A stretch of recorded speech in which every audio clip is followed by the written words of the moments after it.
So, your uncle. What's wrong with him? He's possessed. As in the devil? Something like that. He says a dark man is following him, watching him at all times.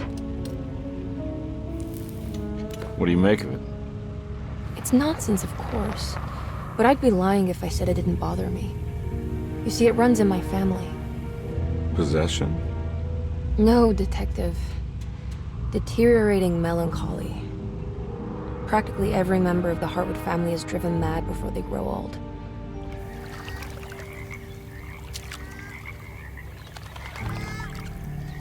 But Jeremy didn't kill himself. Is that why he's at your setup? Despite being convinced that he is truly possessed, he decided to put his last chips on Dr. Gray and his psychoanalysis, figuring he might stumble upon some cure.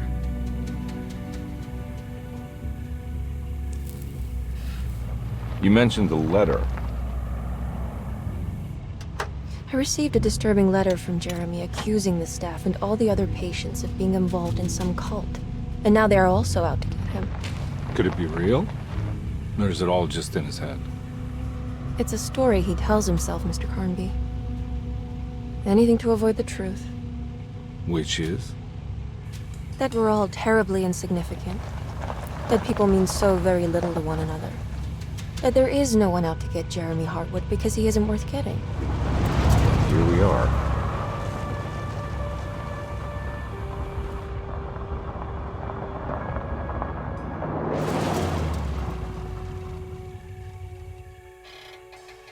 My uncle's not well, Mr. Carnby. I want to make sure he's all right. Then what's my part in this? You couldn't get a cab? I just wouldn't feel safe going alone.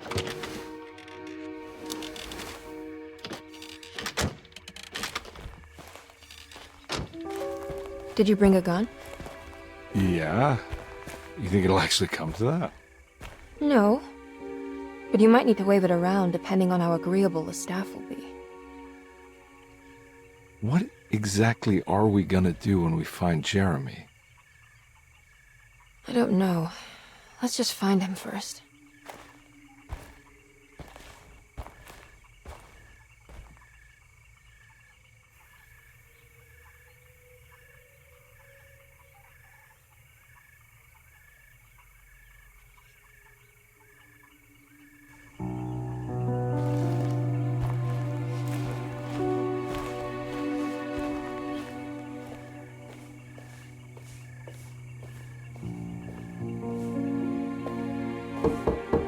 Hello? Hello? Looks abandoned. It can't be. There has to be someone around. Wait here. I'll go around back.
Now what do we got here?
Nah, I'm not getting in there.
That's one big tree to fit inside a conservatory.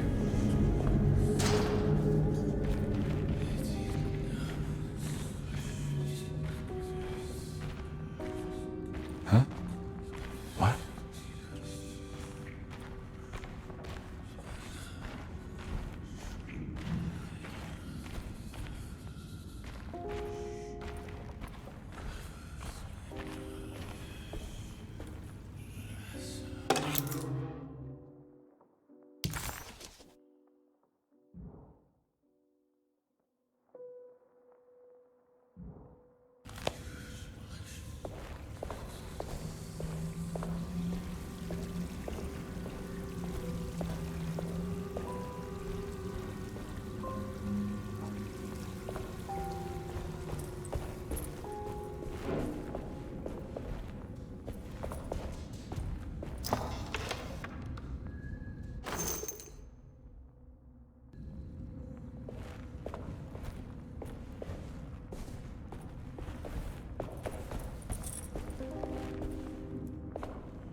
Don't mind if I do.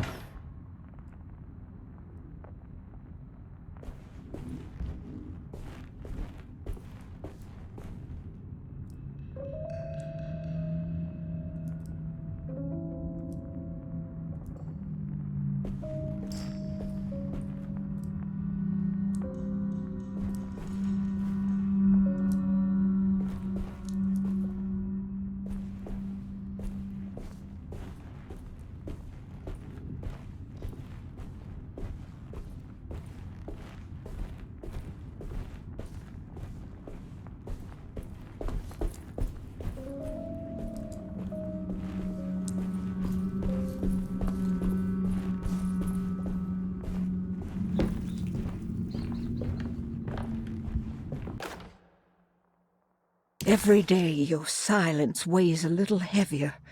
It's been a difficult year for everyone, and many have lost all hope. I read in the papers about people suffering. Pictures of dust-covered landscapes without a drop of water. I wish I knew if you were still tending the earth or if you had turned your back against us. I have started to look for help elsewhere. I pray you will tell me if I am going down a path that you find disagreeable. With help from Baptiste and Charlotte, I found comfort in the practice of the voodoo. I have long been skeptical of that Caribbean cult, but it's been of good use to me. It seems all harmless in my book. I say some words dreamt up by the Creoles, and I carry around a small pocket of gris-gris. Nothing of this is mentioned in the Bible, of course, but the French Quarter priestess tells me it's all connected. She says the Christian God is just one more perspective on the creator of things. That's what I like to think, but the other way around, that the spirits of her faith are just aspects of you, our Heavenly Father. I am so grateful for the words you gave Mr. Hartwood. We will sing your praises at St. John's Eve. The world will be blessed soon again. Only the sacrifices of the Old Testament compare to your demands. Let it be the truth. A mother of earth, wood, and dirt. A mother of 1,000 young. Sacred sand, $1. Black cat oil, $1.50. Devil shoestrings, $0.25. That makes $2.75, madame. What was that you were telling the doctor? A goat without horns. What does that mean? Ah, you must have misheard me, madame. I said no such thing. Please, I know I don't look like any of you, but I'm devout. I'm ready to do what it takes. Do not be so eager to sacrifice the few things you have left, madame. Now please, leave my store. A goat without horns.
Deseto, the old plantation building, was ready to fall, but kept alive by some starry-eyed carpetbagger called Dr. Gray. Seeing how the staff couldn't even be bothered with answering the door, Detective Comby figured they would just head inside and grab Jeremy. He just needed to open the front door for Emily first, so she could talk to her uncle.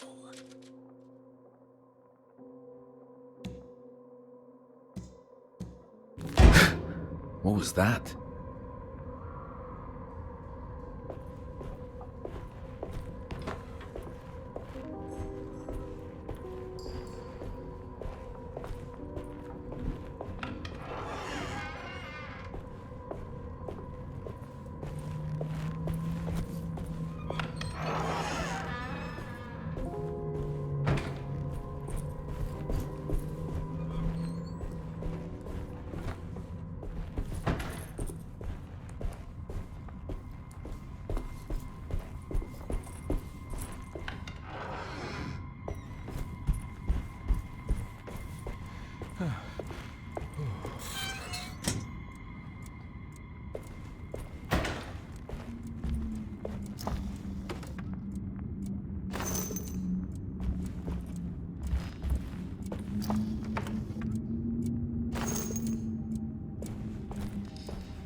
I need the key.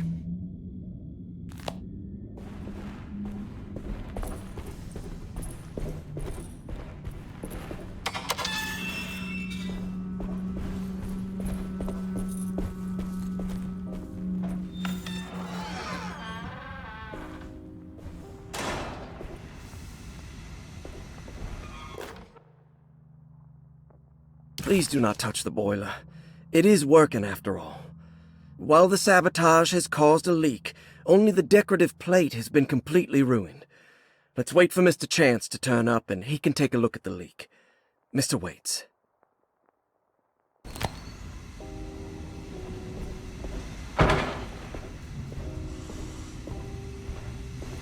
That doesn't look safe. Huh.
Okay.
Sunday, June 22nd. I spent all day looking for Jeremy. I should have cared for the others, but I'm scared that he will do something irreversible. Cassandra is upset that I didn't give her the latest shipment of pain medication that Waits brought from the post office yesterday. I would have given it to her, but the company didn't send a new key this time around, so the box is just sitting there on my desk. They must have figured we had plenty of their gimmicky keys by now. I only remember seeing one lately. Grace was playing with it inside the grand parlor. Unless it turns up by itself, it will have to wait. I have to figure out where Jeremy is. I think Jack knew something. That dog of his found a strange rot permeating the house. She's showing us, he said. Like those blots and streaks of fetid rot was talking to him.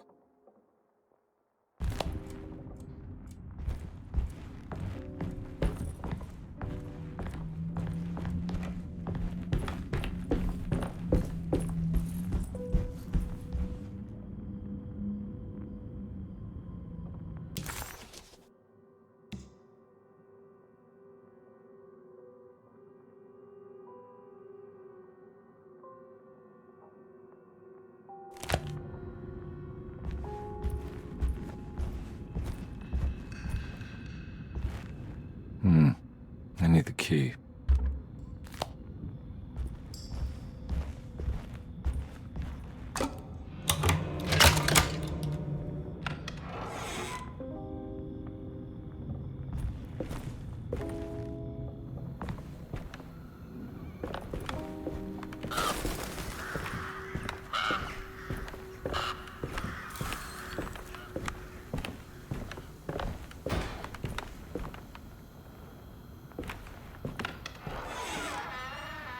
Oh.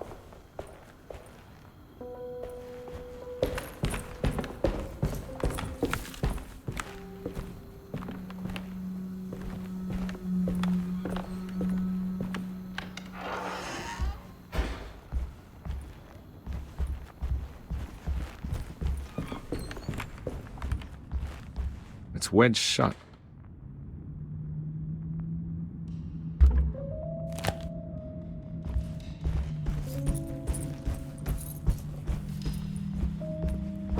Looks important.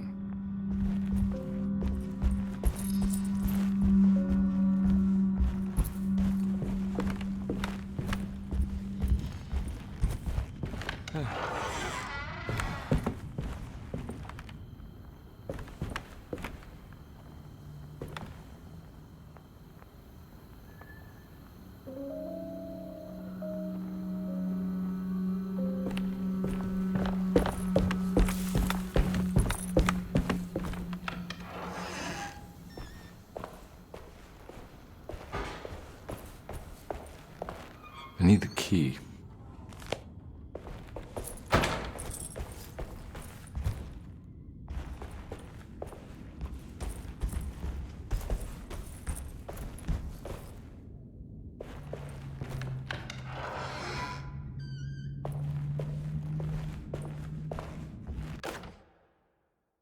The Great Depression. President Hoover raises tariffs on over 20,000 imported goods in an act to protect American labor. Following the collapse of the Wall Street stock market on October 24 last year, American industry has suffered greatly. Thousands of companies have gone bankrupt and left a large part of the American workforce unemployed. In an attempt to turn the tide, the Smoot-Hawley Tariff Act has been signed by President Herbert Hoover. By regulating commerce with foreign countries, the government hopes to encourage the industries of the United States to compete with cheap foreign imports. Superstition on rise. New Orleans voodoo stores and spiritual mediums see increased profit during troubled times. While the market has faced hard times ever since Black Thursday of last year, voodoo doctors and snake charmers see significant rise in number of customers. With the coming Eve of St. John on the 23rd, the police expect increased cult activity around Bayou St. John, the southern shore of Lake Pontchartrain. Voodoo rituals in that area on the Eve of St. John have a long tradition reaching back to the first snake worshippers brought as slaves from West Africa. During the 19th century, its practice was popularized by the legendary Marie Laveau and has since been embraced by many of the Creoles and the surviving aristocracy of the French Quarter. Author seeks asylum. Rumors regarding author Cassandra Beauregard making Derceto her home verified. Derceto Hospital is an old plantation building on the eastern shores of Lake Pontchartrain. While often considered an asylum for the insane, residing Dr. Elmore Lee Gray prefers to think of it as a convalescent home, a place where you can go to rest. The patient list is kept secret, but thought to include many of the black sheep of wealthy families, because at Derceto, treatment does not come for free. Local author Cassandra Beauregard has now been confirmed by her own admission. She's been lauded as a powerful Creole voice and written many successful books. Lately it was reported from Hollywood that she has finished a moving picture manuscript titled Slaughter Gulch. That film is set to hit the theaters next year.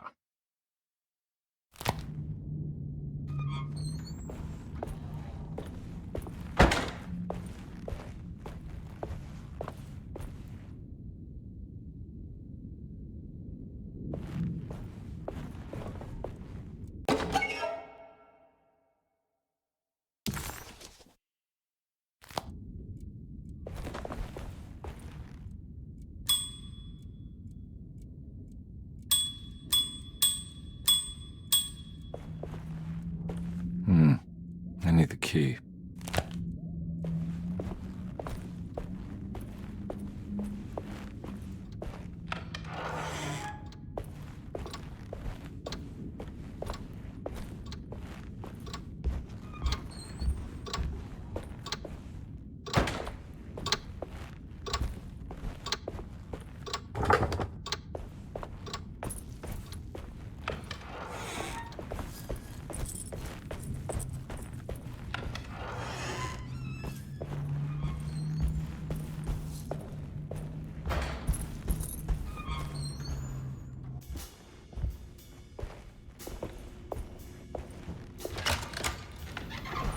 Thanks. What are you doing? Who are you? Whoa, pardon me, excuse me. My name is Edward Carnby, private investigator. I hope you don't mind we let ourselves inside. I do mind. This is private property. You can't just barge in here. I'm sorry about all this, but I'm looking for my uncle. It's urgent, and no one was answering the door. We can't hear you knocking anymore. None of us can. Who is your uncle, darling? Jeremy. Am I right? She has that Hartwood gloom, doesn't she? That's right. I'm Emily Hartwood. I just came to make sure my uncle is all right. Well, he is unavailable right now. You will have to come back another day. Unavailable how? Is he sleeping? We can wait. He's lost. Don't I know you from somewhere? Who's your man again, Miss Hartwood? My name's Edward Carnby, private investigator. Splendid. Enough! All of you! Get back to your rooms! McCarthy, keep your eyes on the child. And you two, please leave immediately. Look, we're not here to cause any trouble. Just let us see the old man, satisfy the curiosity of my client here, and we'll be off. Jeremy has gone missing. There's no need to worry, but it might be some time before he turns up. The whole staff is looking for him. What? He ran off? I don't have time for any of this. Please, come back tomorrow. All right, in that case, we'll just wait in his room. You don't mind, do you? It's upstairs, right? Wait, you can't. Don't worry, we'll be discreet. In the corridor. It's the first door on your left. I'll tell Dr. Gray you're here. Excellent. Thank you, madam.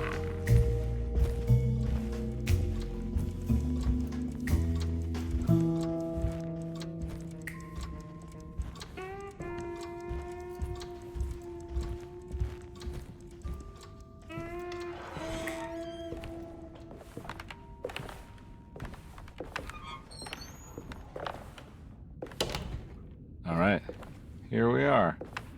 Let's look around. See if we can dig up any clues.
Every night the dark man stands opaque at the threshold of my room, counting the days until my spirit spills out of my tired shape. Only his pallid mask shelters my remaining sanity. Staring directly into the face of that demonic sultan would surely sunder time itself. Would he have looked the same to my father as he struggled for his life? Does his veiled face haunt my niece quite the same way? I wish so that I could rest my soul in that sunburnt convent of Tarawea. Would I find you there, Juan? Or Senora Perosi, back from the beyond? Every night I hide from him, moving from one misshapen memory to another. Scenes conjured out of fantasy and delirium. Places I struggle to even paint. I wish I understood your death, Senora. Is there anything I could do for you but bury you in that bleak necropolis? That triumphant chapel rising above the ledges and the oven vaults shall be your sepulchre, where you may rest, and I shall weep.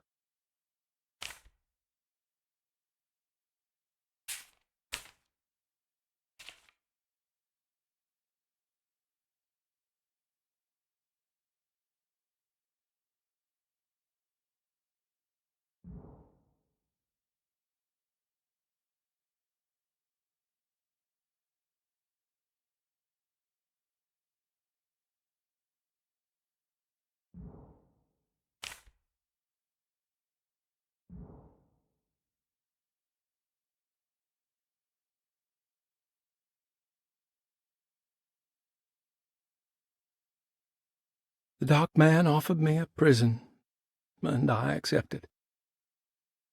I signed that miscarried contract and entered the dark pact. Everyone is safe, except for me. The people of Deseto are becoming dangerous. They do not understand what they are doing. I must do something to stop them. I tried talking to Dr. Gray, but he confuses my worries. He's caught up in treating me. How can he expect evil to be cured with medicine and conversation? The orderlies, the housekeeper, and the patients are all deranged. They will call upon evil to enter this world. All will be lost. Everything. unless I can find the clerk, Mr. Waite. He seems to be a clear-thinking man. Maybe Beauregard.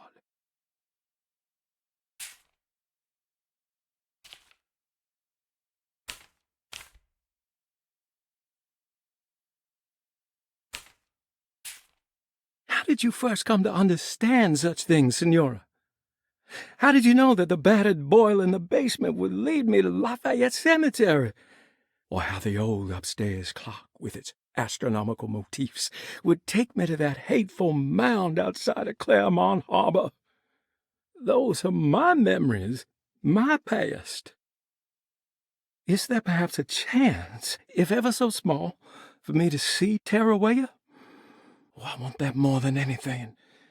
Please, let my talisman take me there. Let me sit with Juan under his Bodhi tree. Despite having sold me that talisman, Miss Jackson, the voodoo priestess, revealed none of her secrets to me. That's why I had to travel to Tonka. Instead, she cruelly told Baptiste, my caretaker, that he would be betrayed and killed in the most awful way, that the one he loved would pierce his thigh with a sharp spear, and that he would be devoured by his own mother. What a terrible thing to say. Every night the dark man stands opaque at the threshold of my room, counting the days until my spirit...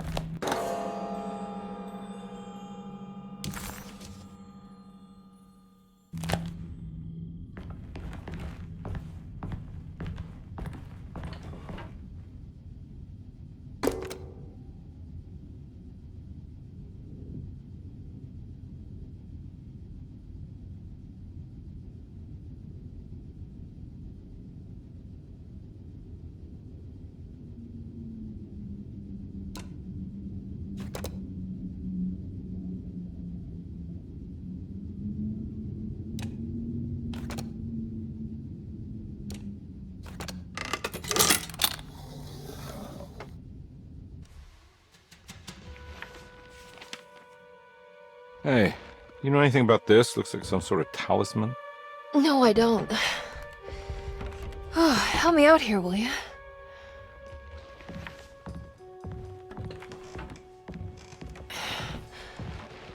I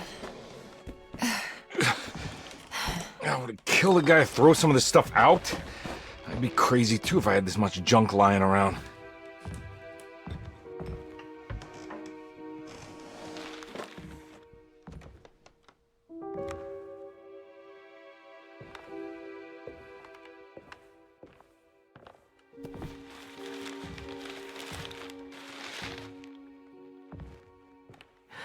Oh, wow. That's striking. I want to save this one.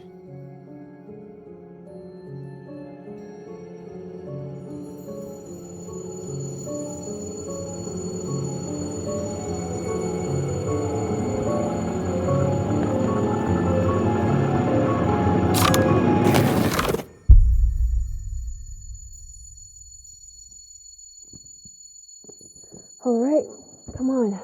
I want to go see Dr. Gray.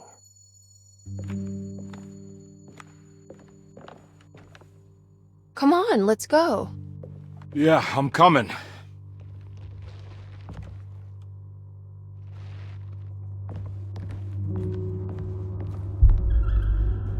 Miss Hartwood. Emily?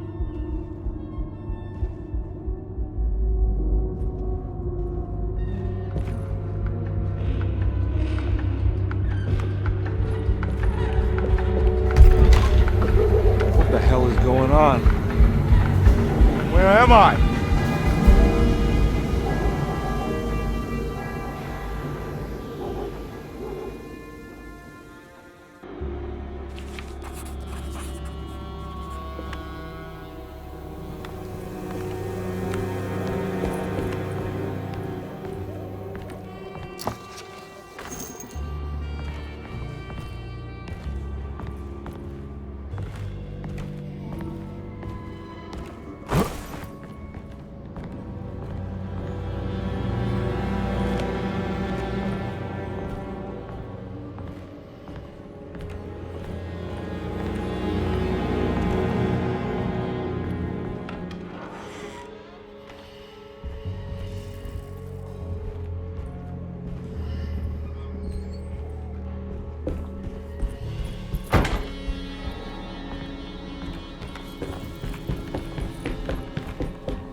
Ah!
What?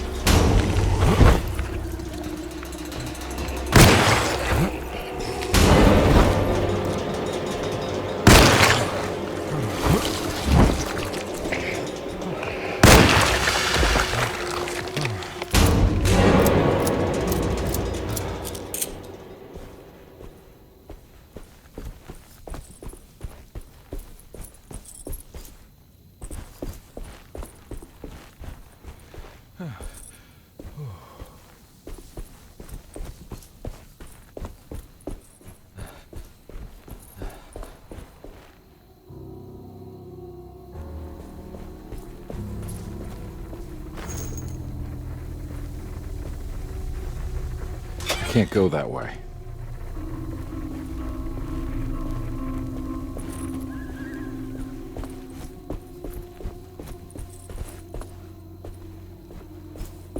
What the hell is going on?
Let them get inside, Compare.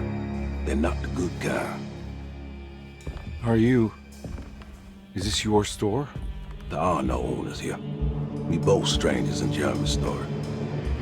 Jeremy did this. How? The pact with the dog man. Jeremy warned us, but we didn't think much of it. I'm Detective Edward Carnby. I was hired by Jeremy's niece to find him. Oh, yeah? How much she paying you? $150.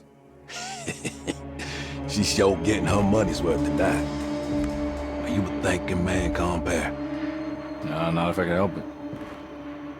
You know, I think Jeremy's hiding in a way we can't find him. He has this juju necklace that guides him. The talisman? That's right. It's some magic charm he got from Miss Jackson down the street. The voodoo priestess? You know surprising things, compare. Yeah, the Mama Loa. Here, take the key. I locked the gate to save her place from all the ghouls and goblins getting inside. Maybe if you go there, you can find some clues to show you the way. Thanks. I'll have a look.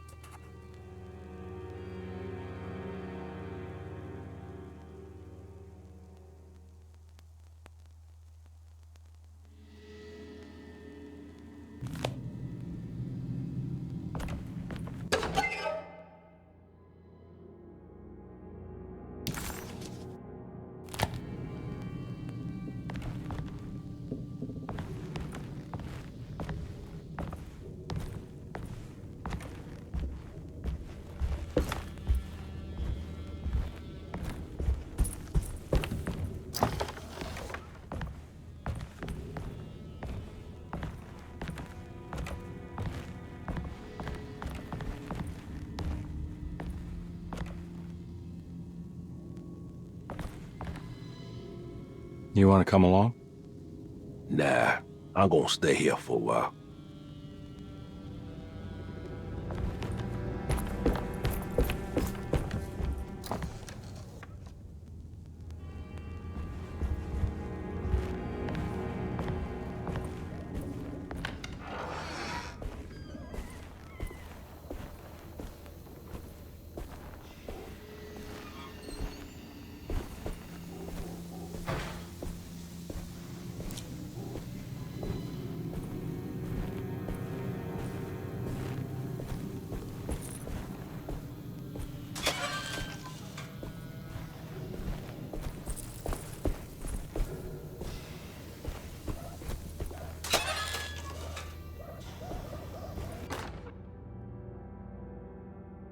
Hey.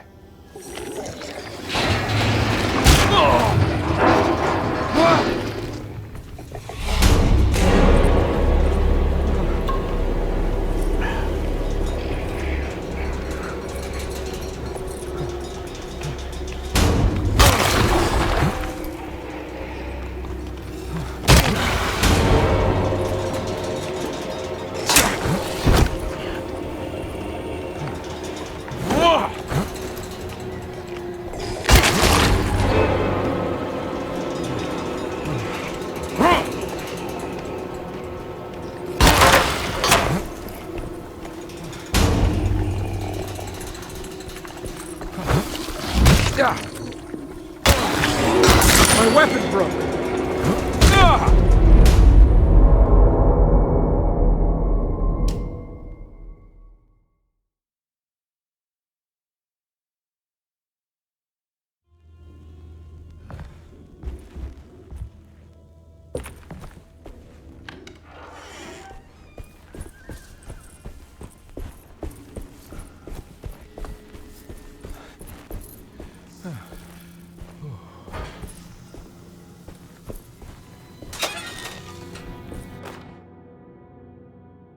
Nice.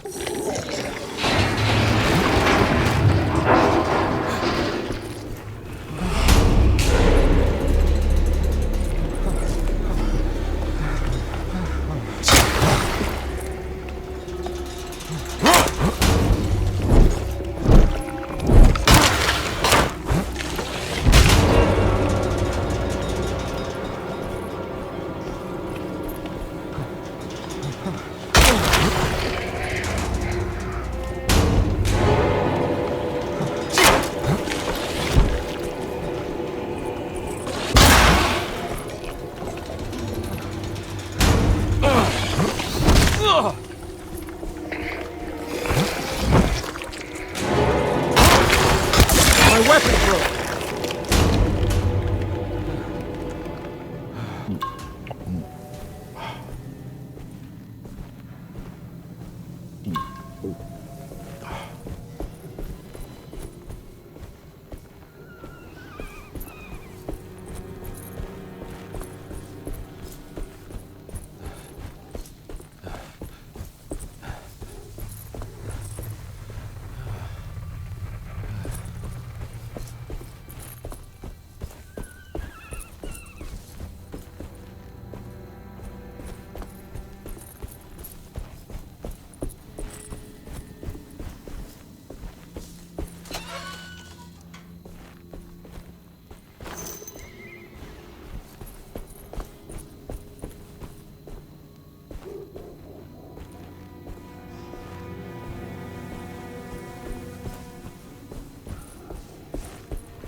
Can't go that way.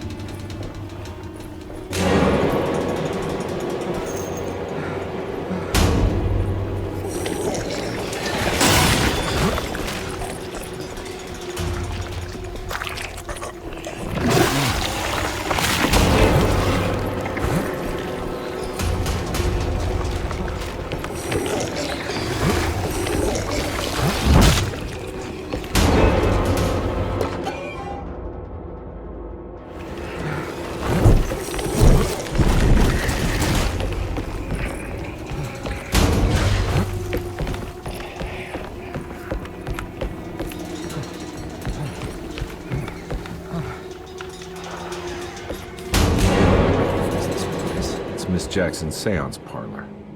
Let's see if she's got any information on Jeremy's talisman.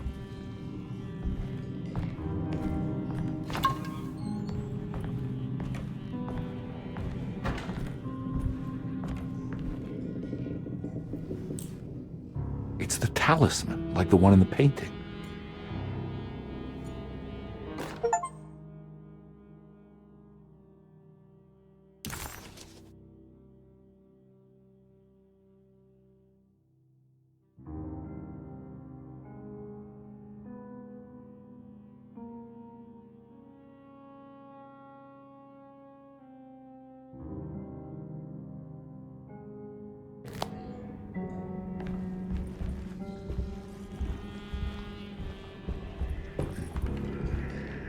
I think it's meant for the talisman.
think it needs numbers, like coordinates. Maybe there's something in Jeremy's notes.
showing something. A place? Where is that?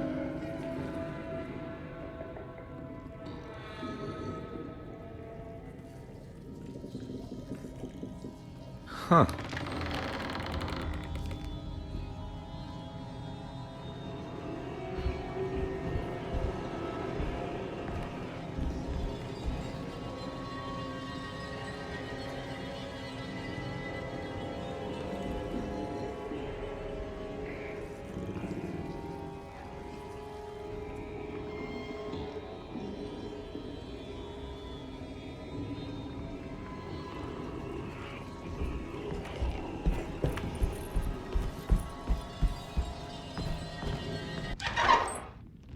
Detective, I was wondering when you were going to show up. Mrs. Thompson told me you were here. I understand you are working for Jeremy Hartwood's niece. Yeah, I guess so. I mean, you're not wrong. We came here for her uncle. I just didn't expect... I didn't expect this. You are Dr. Gray, right? That's right.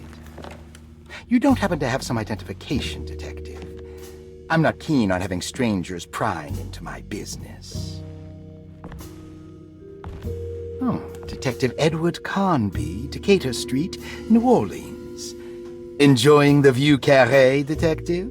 Those old French quarters, the voodoo people, the gangsters. I'm sure you live an exciting life. Well, it's not quite like the stories, Doc. Just trying to make a living. Aren't we all making a living?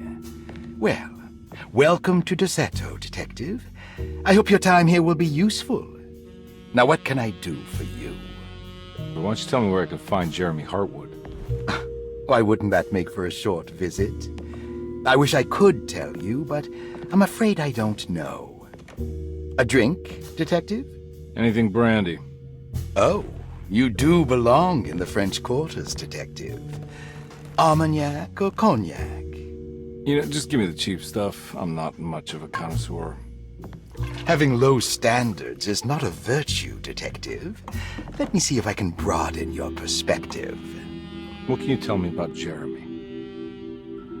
I wouldn't want to go into details about his condition.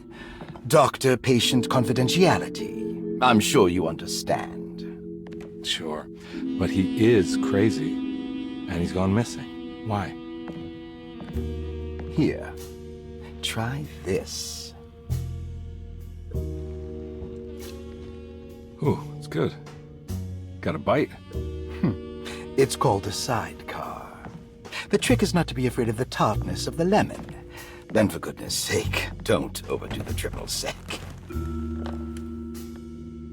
Okay, what can you tell me about Jeremy? Well, let me think. He is an anxious man, constantly worried about events not presenting themselves according to his model of predestination.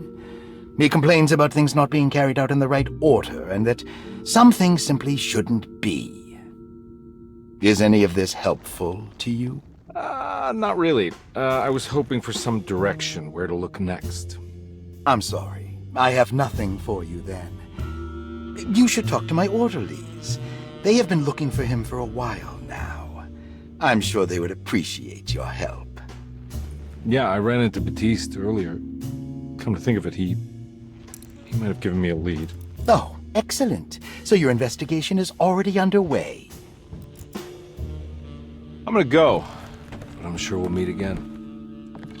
Looking forward to it. Safe returns.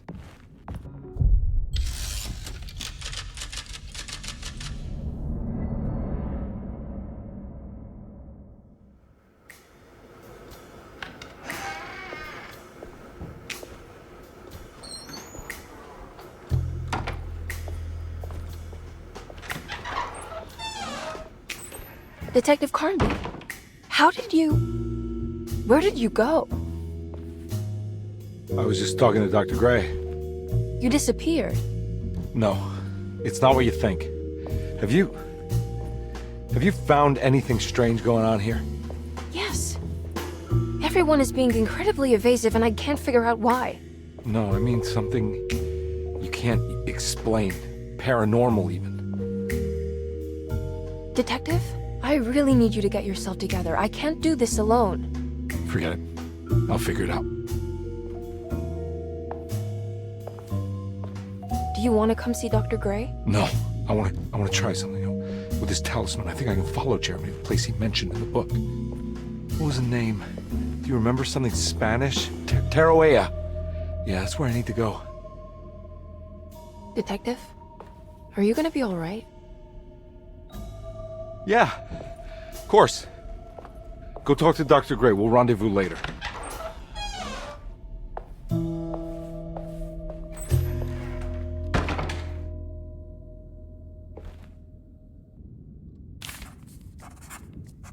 This talisman brought me back from the French Quarter in the blink of an eye.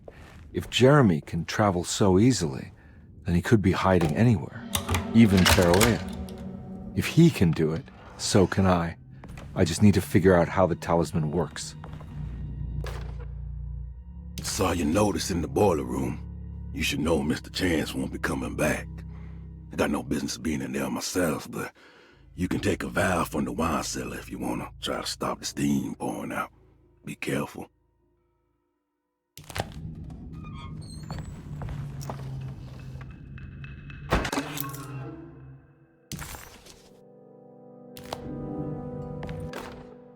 Dr. Elmore Lee Gray is DeSeto's chief doctor. Accounting and all administrative work is handled by me, Paul Waits. Magdalena Thompson, or Mags, is responsible for the household. Jean-Baptiste and Charlotte Tabois are responsible for keeping the guests' medical regimens in check. Finally, Jack Chance is our gardener, who can occasionally be seen in the conservatory, but is for the most part busy outside. There are currently 6 guests at DeSeto. Malcolm McCarthy and Ruth Tallant reside on the first floor. Jeremy Hartwood, Elisabetta Perosi, Grace Saunders, and of course Cassandra Beauregard live on the second floor.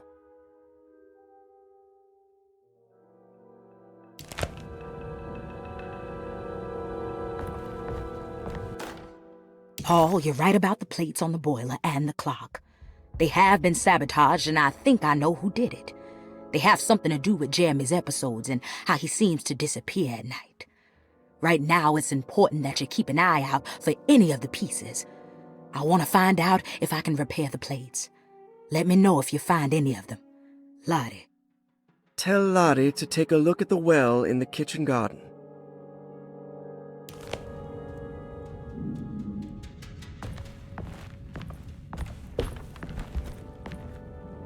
I need the key.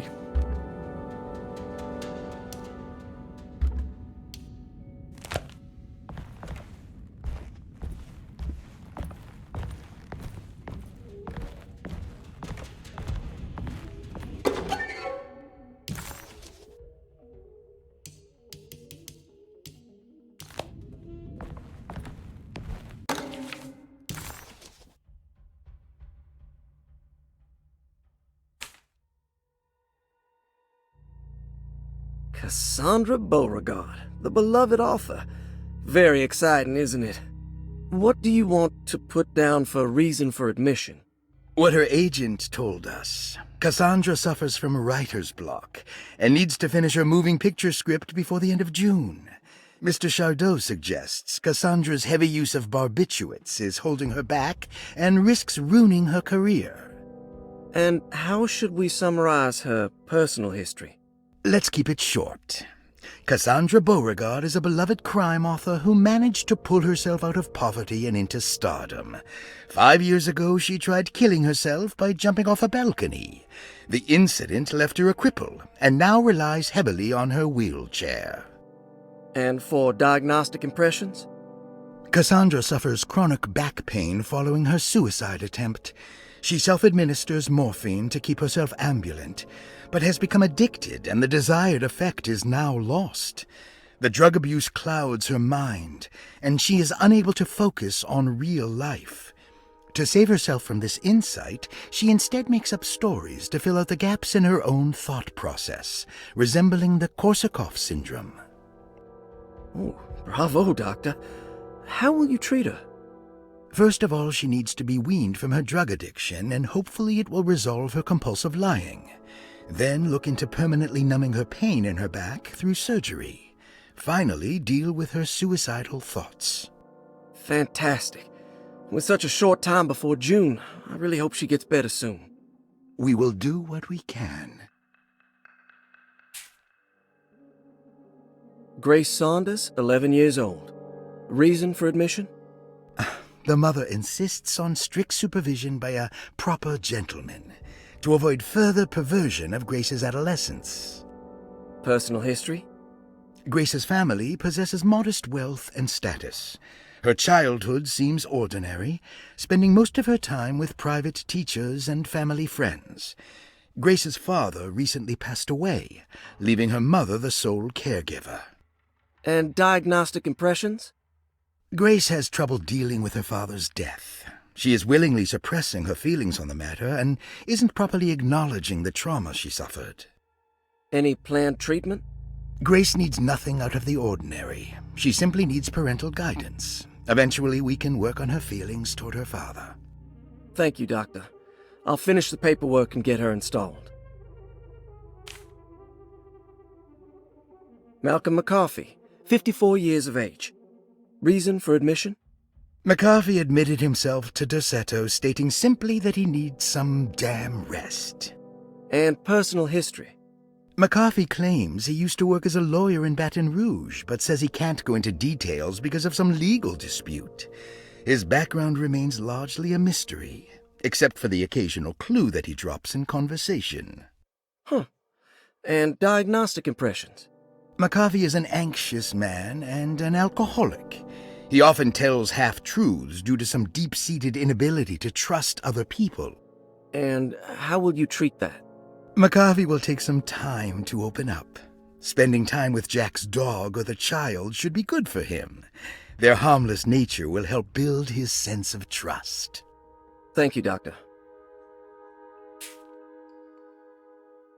Elisabetta Perosi, 33 years old? What should I put down as reason for admission? Well, Perosi broke into Derceto and was found wandering the grand parlor. She was confused and suffered partial amnesia. She insisted she belonged here and offered to pay for her stay. Right. What do you make of her story? Perosi claims to have been a member of the Astarte artist colony some 20 years ago. A claim that seems contrafactual due to her young age. She looks to be and even thinks she is 33 years of age. That would make her a child at the time. It seems fair to say that Perosi's story is untrue, deliberately so or not. Diagnostic impressions? Do you have anything? Perosi's story is peculiar, because she retracted her story about the artist colony. She no longer claims to be the same person as Elisabetta Perosi. However, my staff's research has confirmed there was a Perosi at that time who was in her early 30s. I suppose this case will take some time to investigate. How will you go about it? I wanted to contact the real Perosi, but it seems the whole colony disappeared one night. September 29th, 1915, during a hurricane. I will have to take it slow and figure out what this spell of impersonation could have been. Oh, I'm sure it will all clear up eventually. Thank you, Doctor.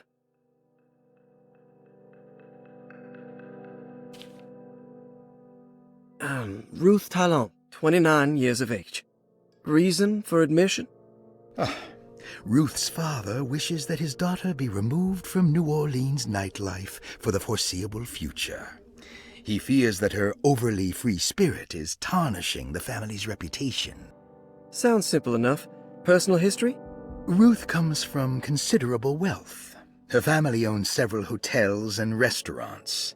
Unlike the rest of the family, her sense of adventure has taken her around the world, including France during the Great War as a photojournalist.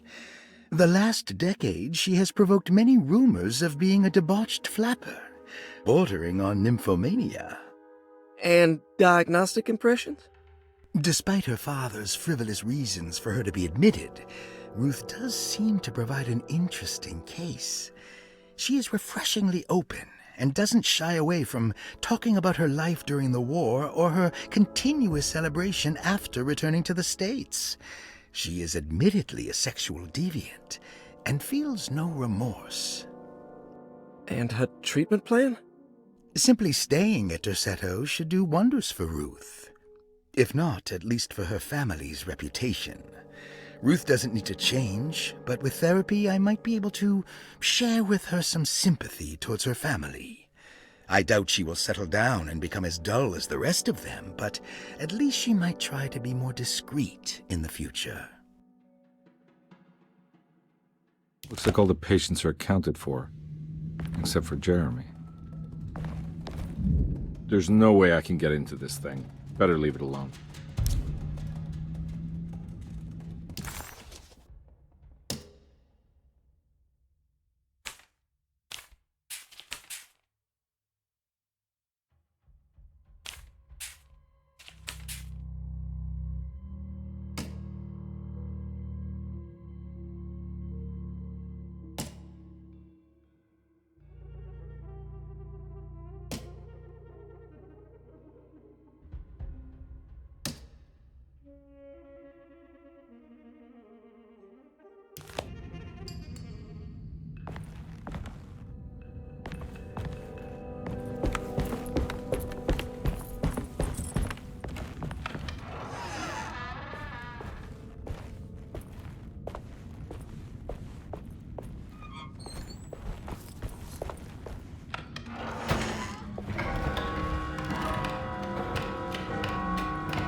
I need the key.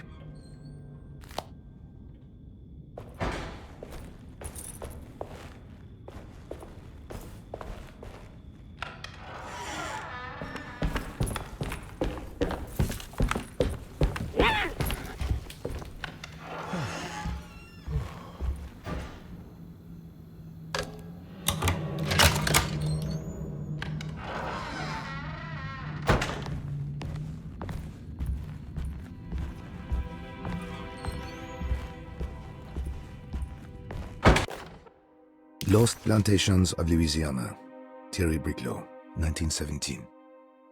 Derceto was a small plantation on the eastern shore of Lake Pontchartrain. The land was considered difficult for industry and was sold for only $30 to Elijah Pickford in 1818. Pickford employed hundreds of workers from nearby New Orleans to clear the woods and build a small plantation mansion facing the lake with a striking Greek Revival temple facade. Derceto kept a modest production of barrique tobacco and indigo that persisted up till the Civil War. During the antebellum era, Derceto was the source of many rumors concerning voodoo and witchcraft. People who traveled the lake reported seeing people dance at night in front of bonfires, bleating and wailing. On June 17, 1862, Captain J.W. Norton of the Union Army recounts leading a raiding party from ships anchored in Lake Pontchartrain in order to seize control of Derceto and free the slaves working there. The captain was surprised to find the workers fighting back with unprecedented zeal. Norton's account describes these men and women as enraged with fanaticism. Pickford reportedly tried to placate the raiders, but was shot in the confusion. Captain Norton left the mansion burning and retreated to his ships with his men. Derceto was left in ruins for several decades. The ownership of the land was long disputed and returned to the Ledoux family in 1901. Several police reports were filed during the following years as the Ledoux tried to get rid of a camp of squatters on their land. The police made several visits to remove the trespassers, but the people kept returning. On November 1st, 1907, Inspector Legras of the police charged a deadly attack in order to save several children kidnapped by the squatters. Many were killed, and even more were jailed. The following year, Ledoux rebuilt Derceto, incorporating the surviving stone foundation and adding a magnificent wrought iron conservatory. The farmland had been reclaimed by the surrounding woods, so it was no longer profitable to use as a plantation. Instead, the house was turned into an artist's colony. The Astarte Artist Colony was a successful group of artists, including figures such as painter Heinrich Cassel and poet Nora Keith. The group was also known for their beloved Mardi Gras crew called the Pirates of Pontchartrain. On September 29, 1915, a tropical hurricane tore through Louisiana, causing Lake Pontchartrain to flood New Orleans. Due to the remote location of Derceto, it took almost 2 weeks for outsiders to learn that the artist's colony was abandoned. The 12 residing artists had all vanished without a trace. The empty mansion of Derceto still stands on the shore of Lake Pontchartrain, with much of its temple facade intact. The Ledoux family currently has no intention of repairing the house.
It's wedged shut.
What happened? Everything's normal again? All right.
Okay.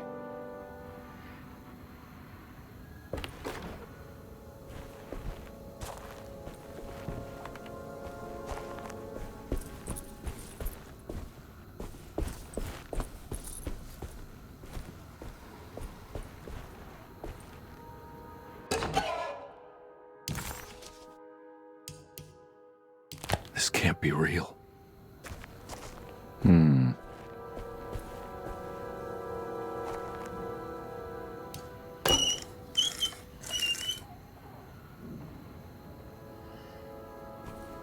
Hmm.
stain.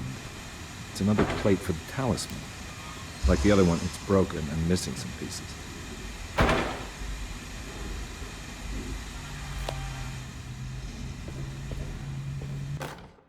You know, Mr. Waits, I saw a piece of the plate that Liza broke. I think she's been hiding them. She's not very good at it. She just chucked it into the little room with all the tools behind the boiler. I left it there. I didn't want to embarrass her by picking it up while she was looking. We went upstairs instead and played backgammon. I let her win, because she's so unhappy. The piece looked like the one on display in Cassandra's room. You know about that one already, right? Or is your eyesight really that fuzzy? I hope you don't feel bad about your glasses. You only look stupid when you squint. Maybe if you had more eyes, you would see these things. I wish you had all the eyes you needed. Your best and favorite guest, Grace.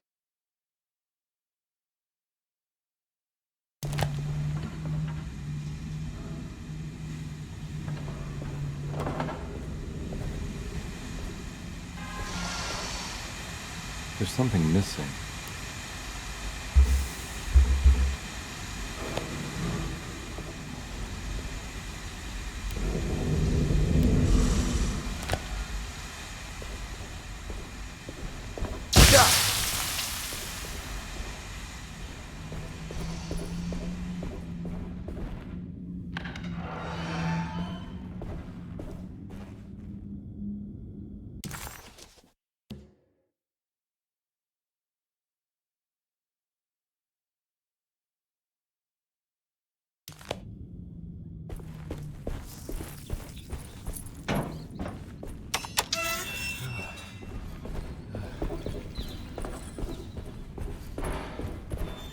I need the key.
This must be the clock that Jeremy wrote about in the Commonplace book.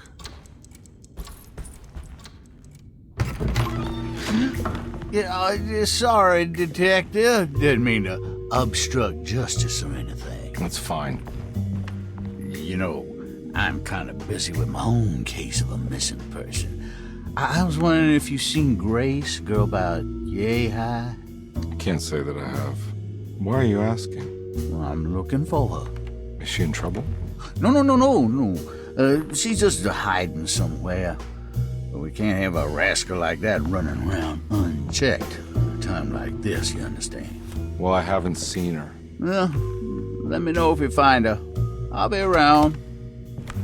I'll keep an eye out for your man, Jeremy. You scratch my back, Detective, and I'll scratch yours.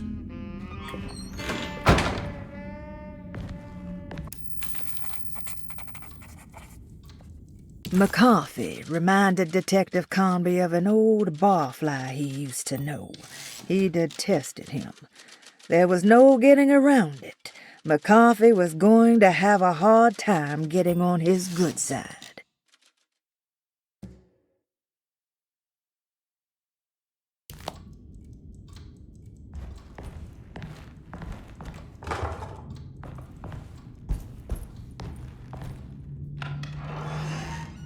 Looks like everything's back to normal here.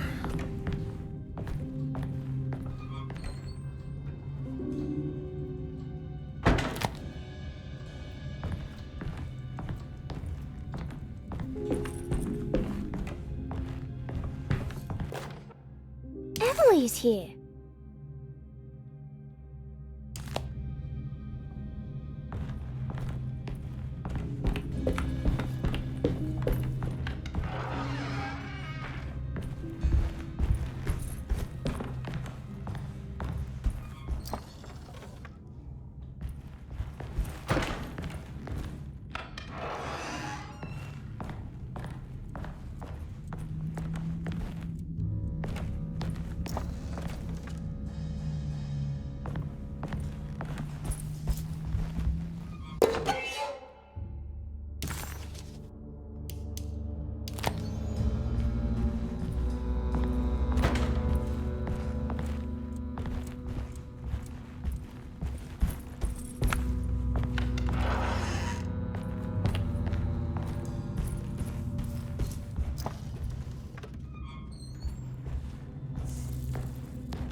Huh. How eccentric. What are these symbols? Looks like alchemy or star constellations.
Will I need to remember how to get them out again?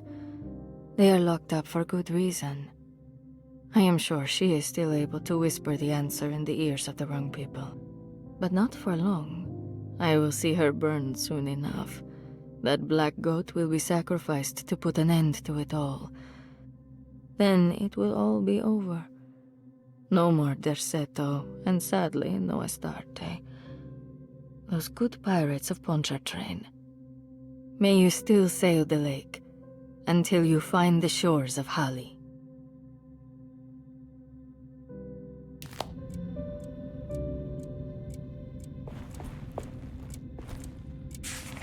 Astarte Artist Colony.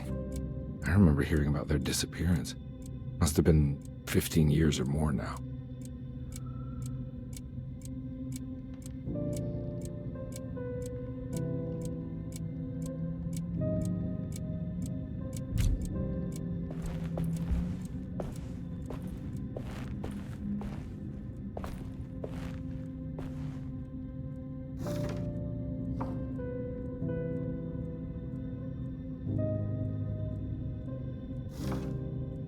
These paintings got some grim-looking rot on them.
I did it! I crossed the thresholds to my intended destination without a focusing device. My talisman now knows these roads, and I have no need for the plates. I can find my way to Lafayette as easy as I find my own room. I visited the grave of my father and seen the oven waiting for me. Thank you for opening these doors. I now must summon my courage and go back to that hateful mound outside the oil rig. I hope you'll be feeling better when I return. Jeremy.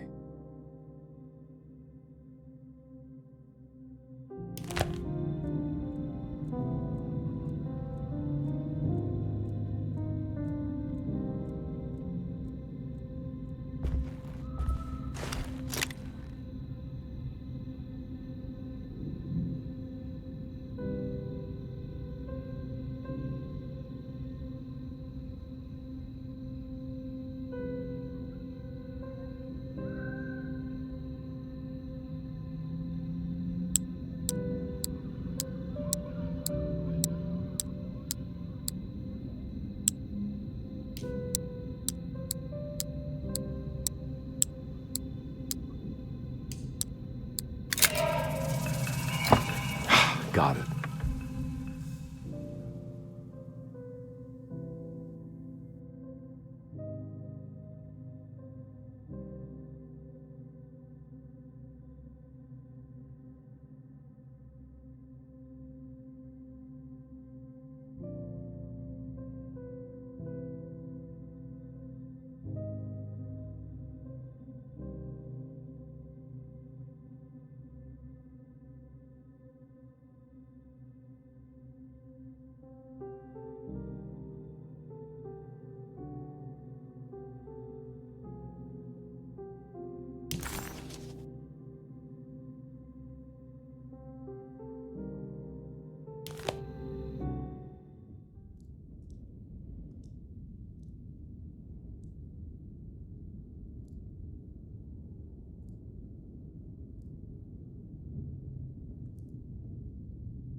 What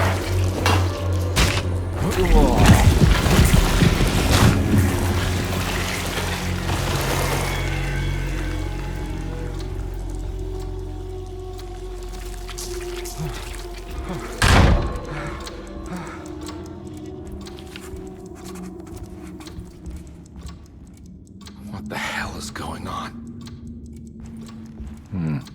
I need the key.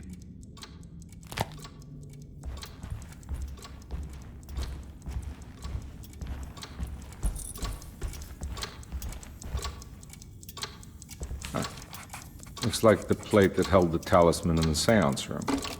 But it's broken. And I think I've seen this somewhere.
There was something in the commonplace book about this.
the clock broke. Or maybe it just stopped at a very precise place.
If it wasn't for the collection of peculiar statues, the old astronomical clock would draw every eye in the room. To Conby, it wasn't the intricate clockwork that stood out, but the odd-looking plate on the inside. It reminded him of the ritual bench in Miss Jackson's seance room, where he had manipulated the talisman to open a door back to Derceto. He wanted to try to replicate the procedure, but found that the inner part of the plate was broken. He would have to find the missing pieces and put the plate back together.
I'm not gonna walk out of this now. I need to help Emily save her uncle.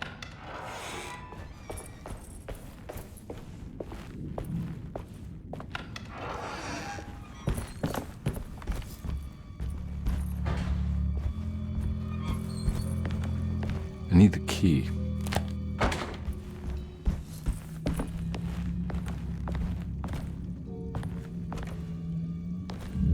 There's no way I can get into this thing. Better leave it alone.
There's a picture in the black glass. It's showing me something. It's the hallway outside Jeremy's room.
As his pride faded, Detective Conby was left with a feeling of unease.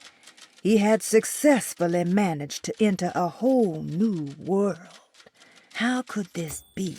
And why did he accept this so readily? One thing was clear. There were no answers to be found by standing around questioning reality, knowing only what he read in the commonplace book. Conby headed off to look for Jeremy in the hateful mound.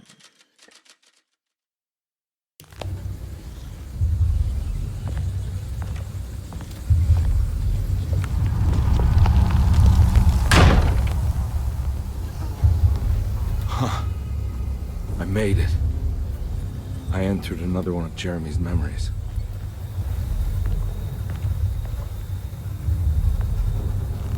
Ugh.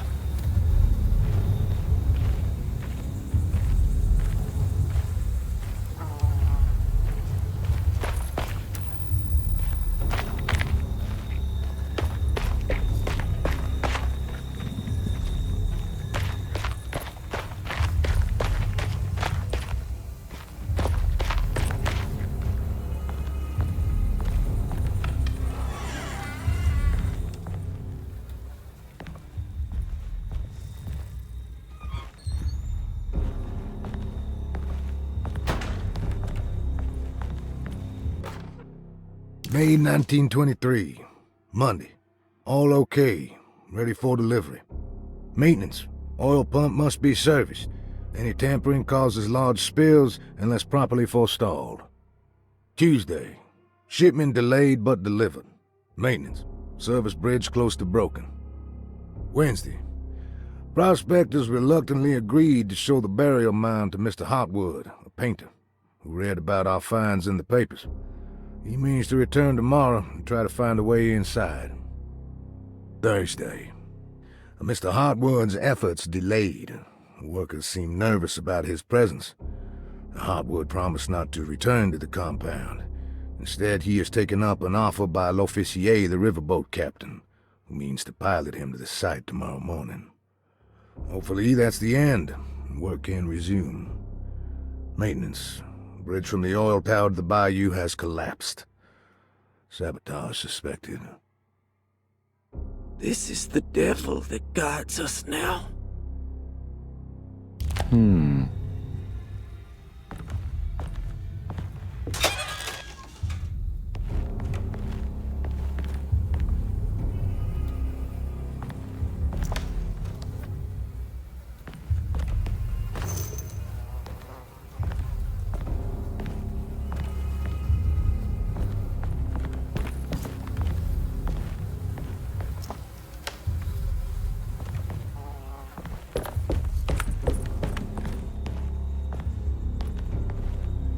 I need the key.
something missing.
Got it.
outside.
It's the hateful mound Jeremy talked about in his book.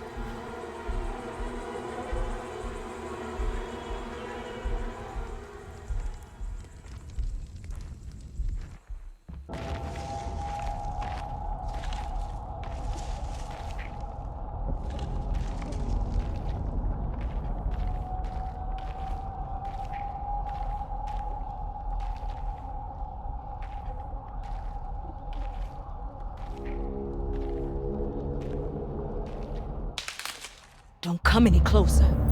I'm armed. Get that thing out of my face. Who are you? What are you doing here? I'm just a detective trying to find something called Tarawea. You're after Jeremy too? Why? I'm working for his niece. She wants to make sure he's alright. He might be unharmed, but far from alright. He's a curse upon Deseto. Here we go again. Quiet!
Reflections on the Power of the Verb in Certain Texts by Juan Luis Jorge.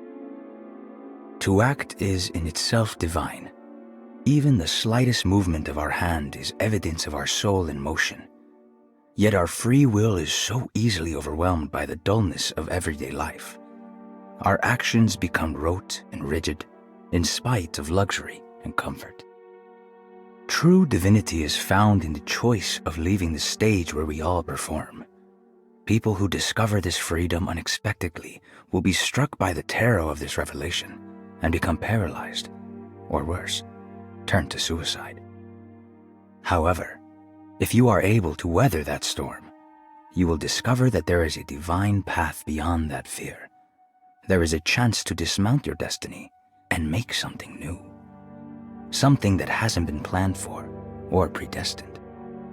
There is difficulty in explaining this type of acting as it transcends our everyday choices.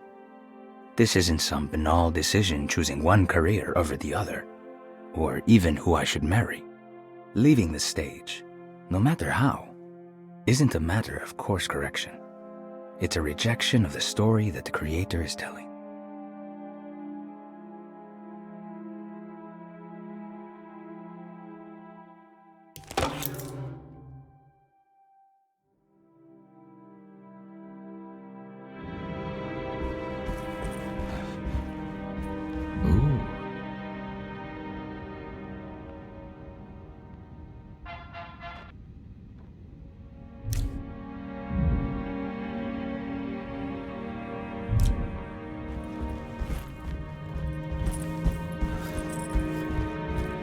Wedge shut. It worked.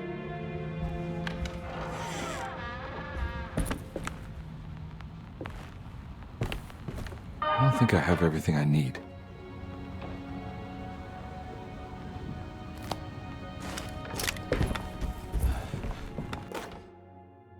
The Barlow lens. Instructions. To double the magnification of your telescope, simply fit this Barlow lens to your instrument. Then operate the fine-tuners to adjust the distance between your lenses.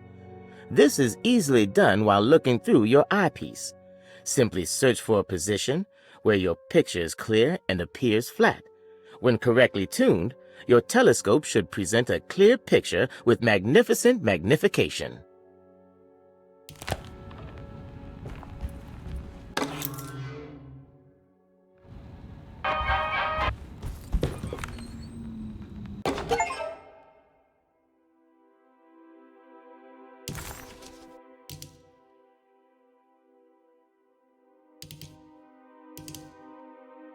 What's this?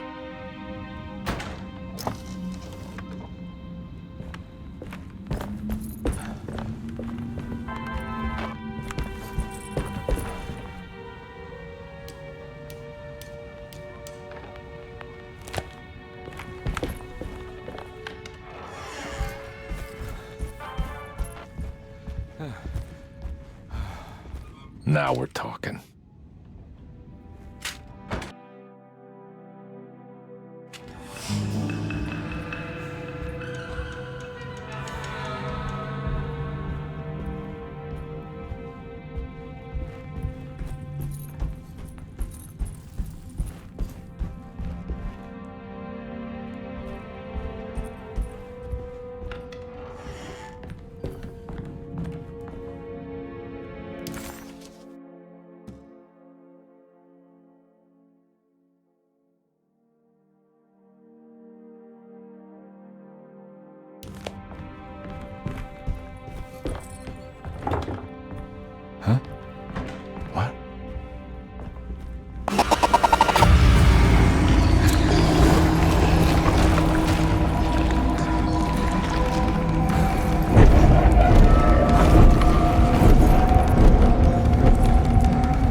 Huh.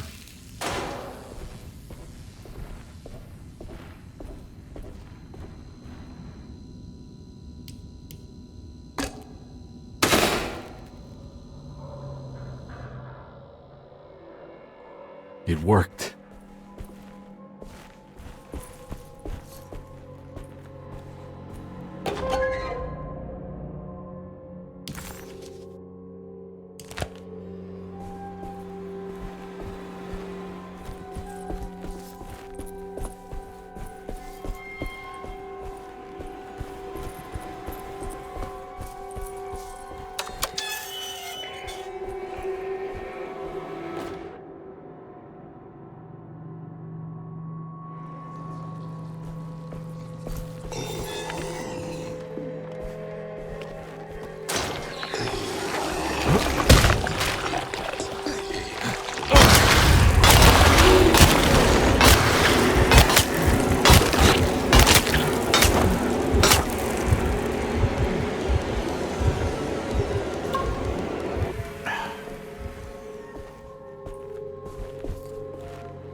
Jeremy?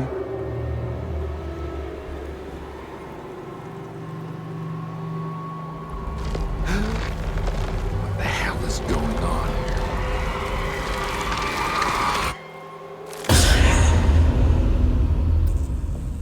Where's the body?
It's wedged shut.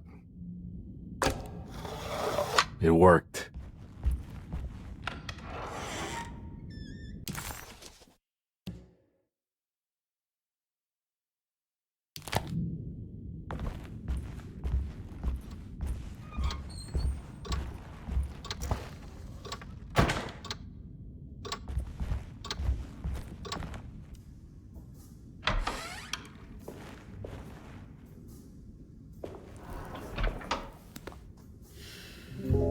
Detective Carnby, how good of you to come.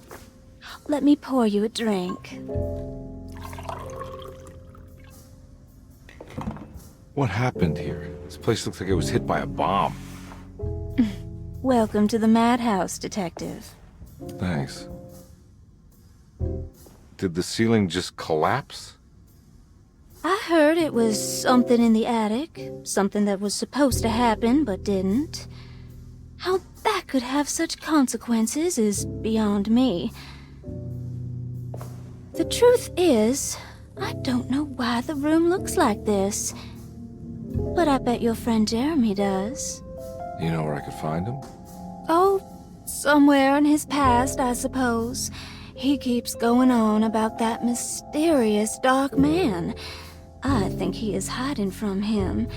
Or maybe he's with him. I can't really keep up. I don't worry much. Take a look around this room. You may think it looks spectacularly devastated, but I just think it's finally found its stride. It fits perfectly with the state of this place and its loonies. The same goes for the nonsense with Jeremy. In my eyes, we finally managed to match the wild ride inside all of us. Well, I'm happy you find the evening so harmonious. I hope you don't mind me setting things right. Jeremy's business, that is. This room looks beyond my capabilities. Good luck, Detective. Hope to see you again soon. Yeah. Evening, miss.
I need the key.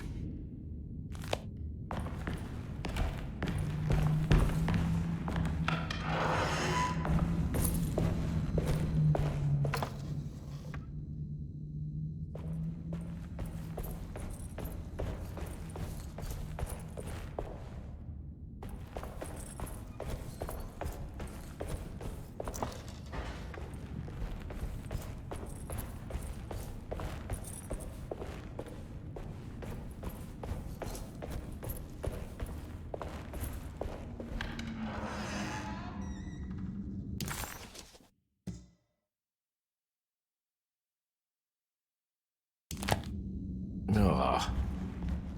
There's more of that aggressive rot. On the commonplace of evil, there lies virtue and stark irreverence, careless thoughts of luminous indifference. But blame not the beast we once were, which science so often wished to refer. Not the wicked full of sin, it is you who stand and grin. All our good intentions aside, whereupon we build our pride. Sunless solitude, follow not this corrupting light. Prophets of confidence always crashes out of sight. Hear me. For we all bear this mark. Thus we must remain alone in the dark.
I'm not gonna walk out of this now. I need to help Emily save her uncle.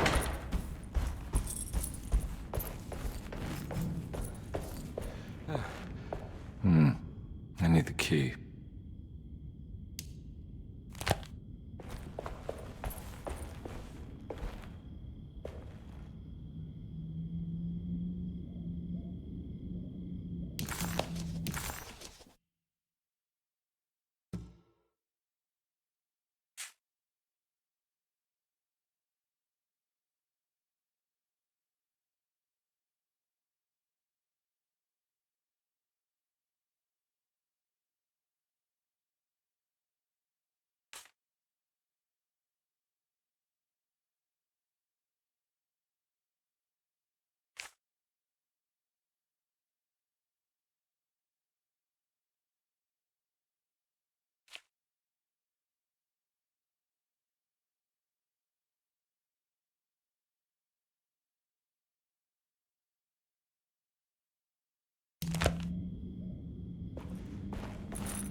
Huh.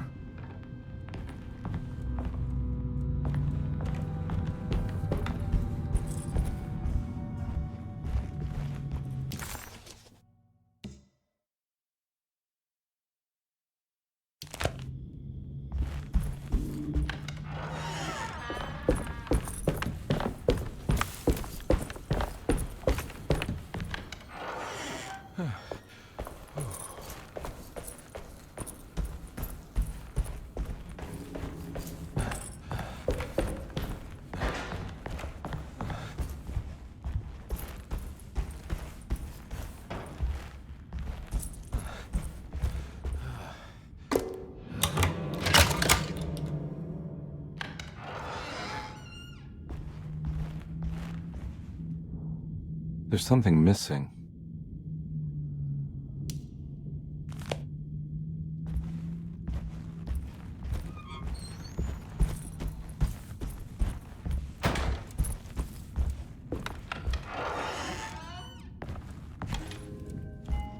This must be that kid's room. Why does she seem so familiar? Don't you worry, Grace. Go play your game, bleat and bellow with the others. I won't be jealous. There will be more masquerades. However, I would love it if you would finish my mask for the feast. With love, Ruth.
What you got there? You drawing something? Nothing special. I'm just bored. Do I know you from somewhere? I remember you, Mr. Conby. From where? Don't touch that. Cassandra wouldn't like it. She wouldn't like it at all. Do you know where she is? I'd rather not talk about it. It makes me upset. Besides, she'll be back after the Feast of St. John. You think? Yup.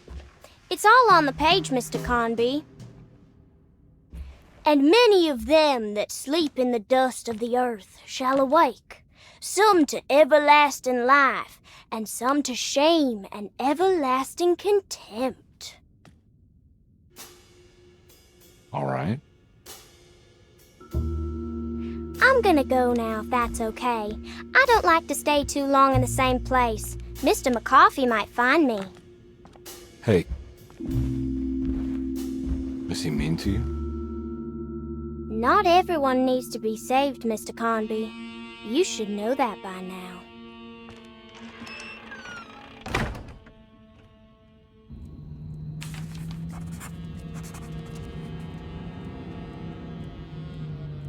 What? Why did that girl look so familiar? Detective Conby just couldn't quite remember. His last few years were clouded by a drunken haze, a haze which now had turned almost opaque. Considering their shared past, Grace had every right to feel slighted, but it wasn't in her nature. She was amused.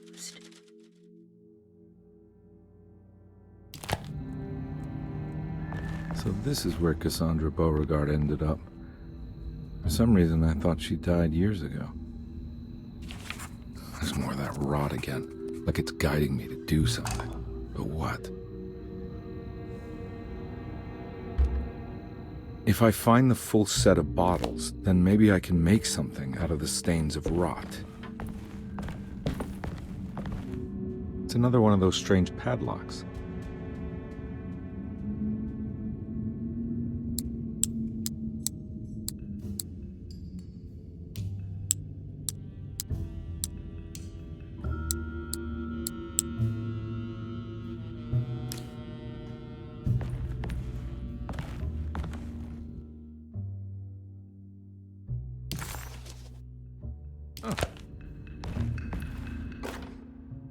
Miss Beauregard, I picked up your medicine at the post office today. As you understand, it needs to be administered by the orderlies for your safety. I've put the box in Lottie's room for now, and I'm sure she will find you as soon as possible. Mr. Waits.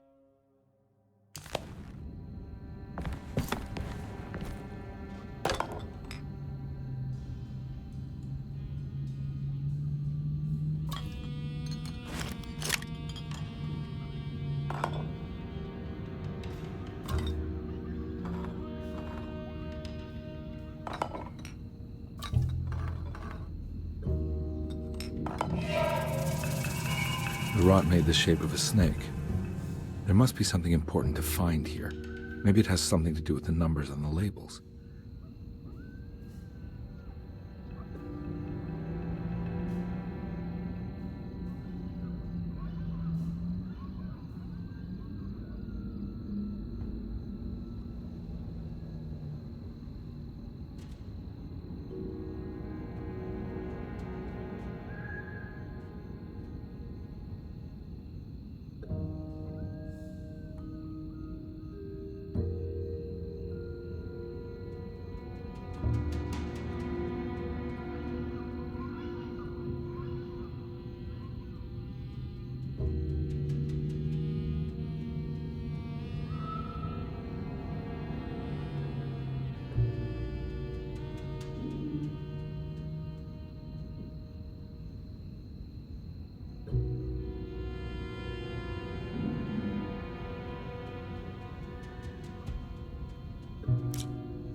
stained. Looks like some kind of rot.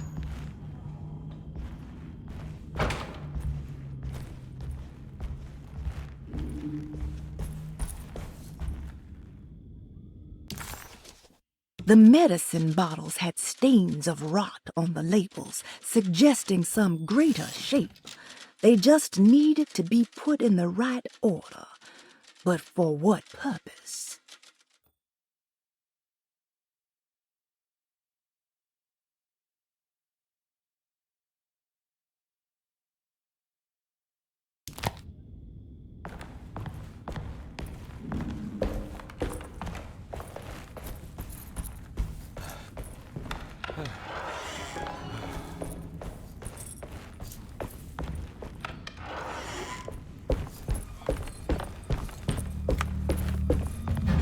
There's no way I can get into this thing. Better leave it alone.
It's another piece of broken plate.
There's something missing.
black glass is showing another room.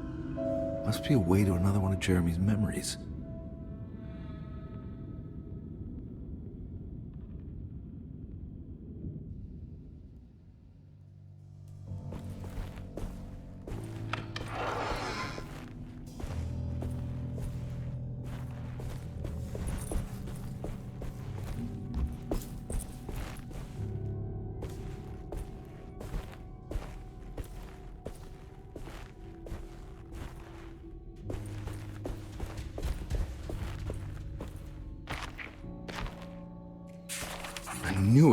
I knew it would work. You're getting good at this, Carnby. Maybe a little too good at this.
Hartwood's family crypt. Emily's family must have deeper roots in New Orleans than I thought. I figured she was a Yankee like me.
Now what do we got here? There's something missing.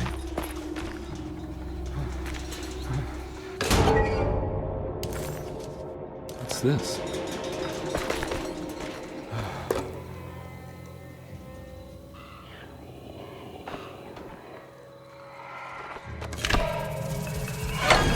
Got it.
Jeremy sketched this chapel in his book, so it must be important. Looks like I'll need more medallions to open it, though. I don't think I have everything I need.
many of them. I gotta get out of here.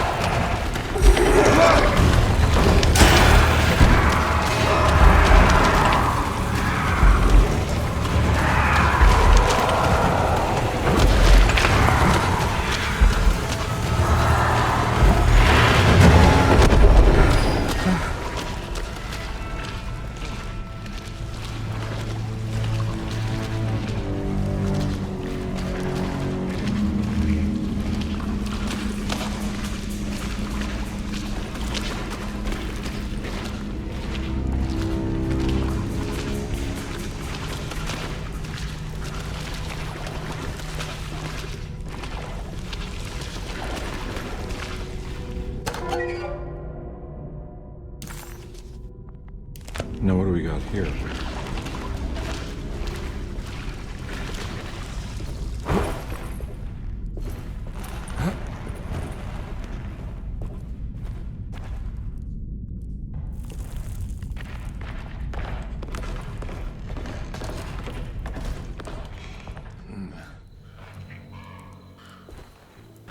Thank God that's over.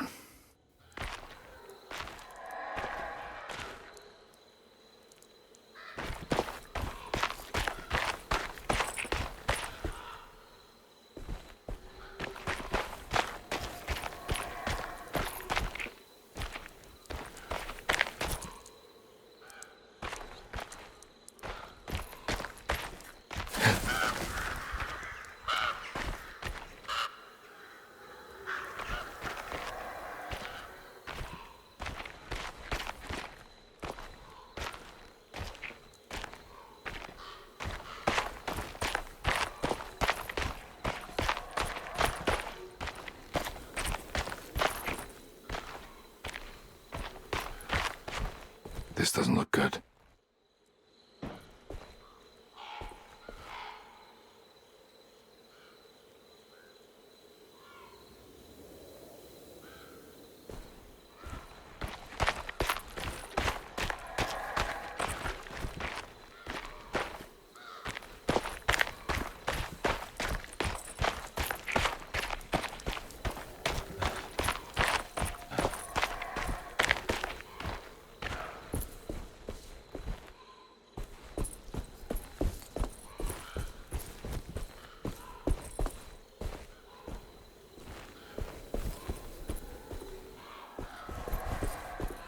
Huh.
Please don't touch her.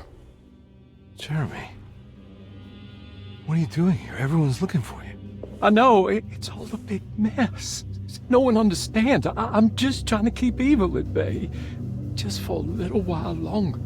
You've got to come back with me. Your niece is waiting at Derceto. Emily? Why would you... My letter. Keep making it worse. What is going on, Jeremy? How is any of this happening? I made a terrible promise with someone. The Dark Man. Who is he? No, don't say his name. He can hear us. He's always listening.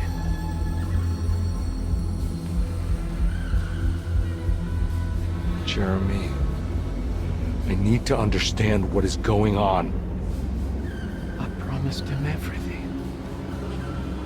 When the sun rises, I will be chained in his sunken desert temple for an eternity. But at least the evil about to awaken in Derceto won't harm anyone outside of that cursed place. You're acting crazy, Jeremy. I want to help. There's nothing you can do. Then what's all the business about Teruya? Why did you want to go there? Well, I can't go there. I'm not allowed. But you wanted to. Can I go? Tell me, will it help me to break your pact? Is there something there that would help? Why would you give me hope? That's so cruel. Okay, sounds like we're onto something here. What should I— Look out! Behind you!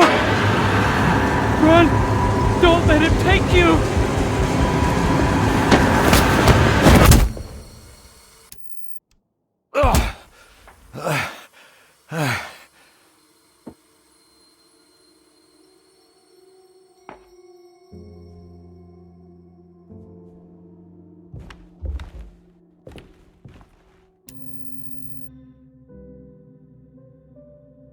I've seen so many strange occurrences lately. Memories explode into existence and then burn out like tired glass bulb filaments. Dreamscapes crash down from the stars and sink into the sea. Doors that lead to nowhere and absolutely everywhere at once. With all this reverie, I want to think there's a chance that you found a way to remain alive in some way I cannot fathom. Just like I've learned to navigate with my talisman, maybe you, with all your knowledge, you somehow knew a way to find me again, perhaps in Teruya. All my love, Jeremy.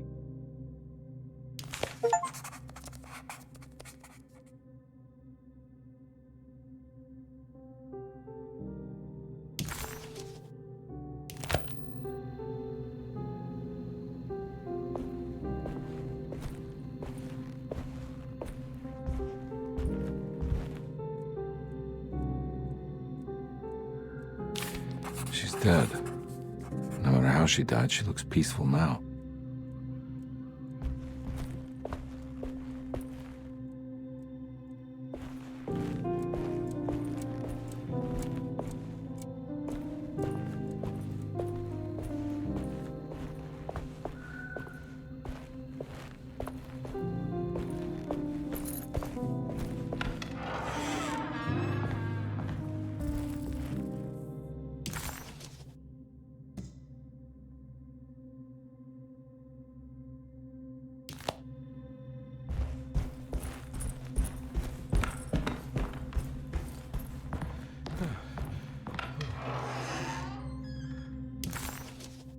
Hirosi's body looked unharmed.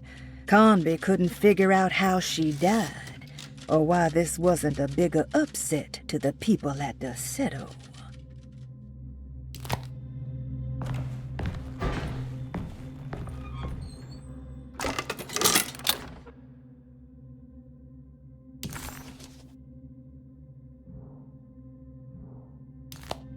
A telescope lens. Why would he lock that up?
Whoa, what's going on?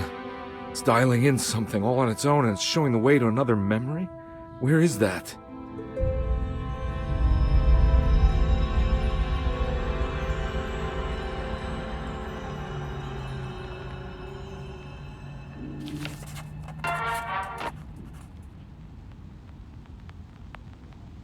Another world seeping into Deseto.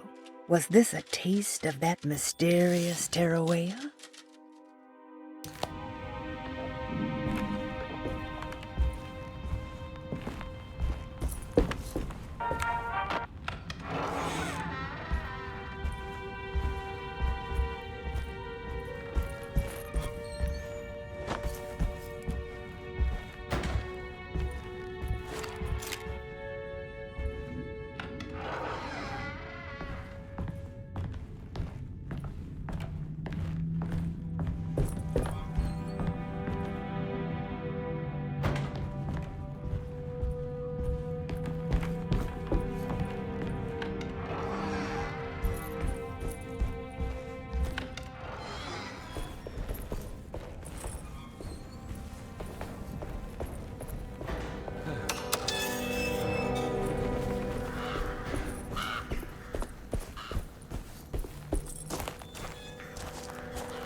Here we go.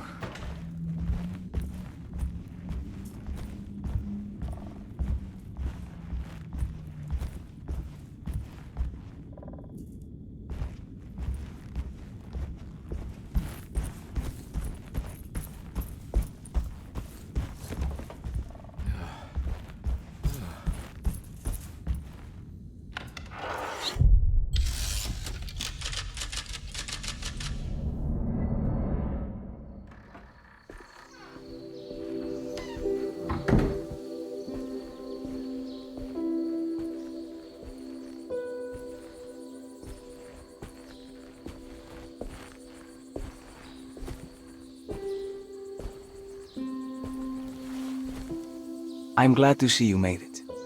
I had my doubts, but the hope you instilled has yet abandoned me. I guess this must be Tarawea. Who are you? My name is Juan Luis Jorge, and this is indeed the convent of Tarawea. You'll have to excuse me, but Yermi never got your name. The name's Edward Carnby. I'm a private investigator. You're not a patient, are you? No. I'm the author of a book that Yermi once found important. How does that work? Are you part of this memory as well? Is this even a memory? I think calling me a manifestation of Yermi's subconscious would be more correct. And so is the convent of Tarawea. I'm a man Yermi has never met, and we are in a place that he has never been. Okay. So are you here to guide me or something? I have no more purpose than you do. I simply am. I will happily help you, of course, if I'm able. If you are already somehow part of Jeremy, why did he want to come here? Isn't he sort of here already? Yermi wanted to come here because it's a representation of his mind at peace. when Dr. Gray asks him to find his focus during his sessions. This far-flung convent is what Yermi imagines. He is under the impression that if he could physically come here, he would reach a perfect equanimity. A spiritual apotheosis. You don't think it would work? Yermi subconsciously knows it's just wishful thinking. He can't come here. Despite the pathways opened by the dark man between Derceto and Yermi's psyche, it's simply not possible. But I'm here. Indeed. It's a shame it's just another place for you, Detective. Otherwise, you could have become a Buddha. Always a bridesmaid, never a blushing bride. Am I right? Yes, I suppose so. You'll have to chase enlightenment elsewhere. So what's the next best thing? What can I do here? You should seek out the convent library and try to find the truth about Yermi's relationship with the Dark Man. It's the sort of knowledge he represses and is unable to reflect on. Will it tell me how to break the pact? Perhaps. At least you'll have something to confront Yermi with. Wait, why can't you just tell me?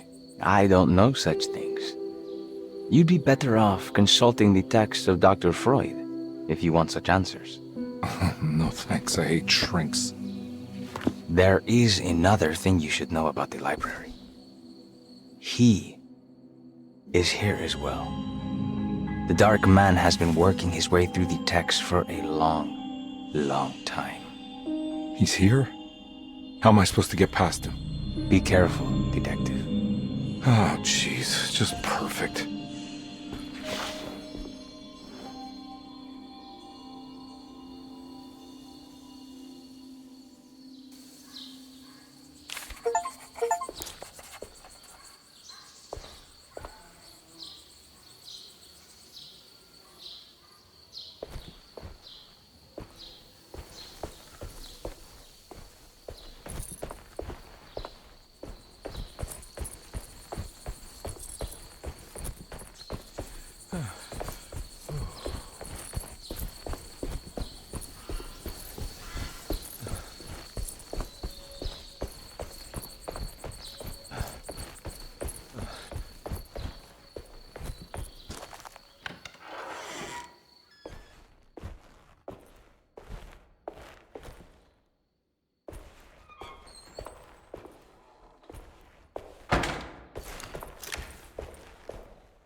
Oh.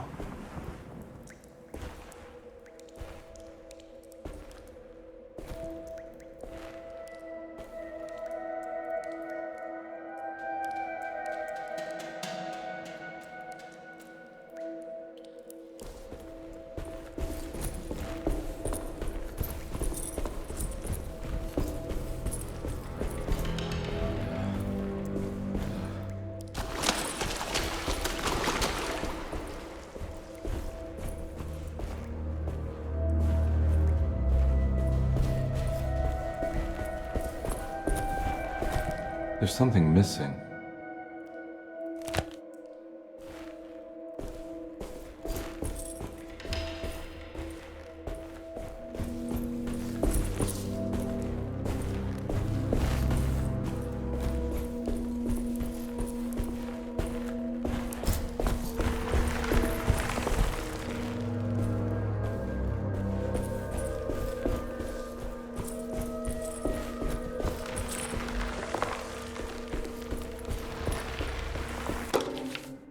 The great library was endless, beautiful, and terrible.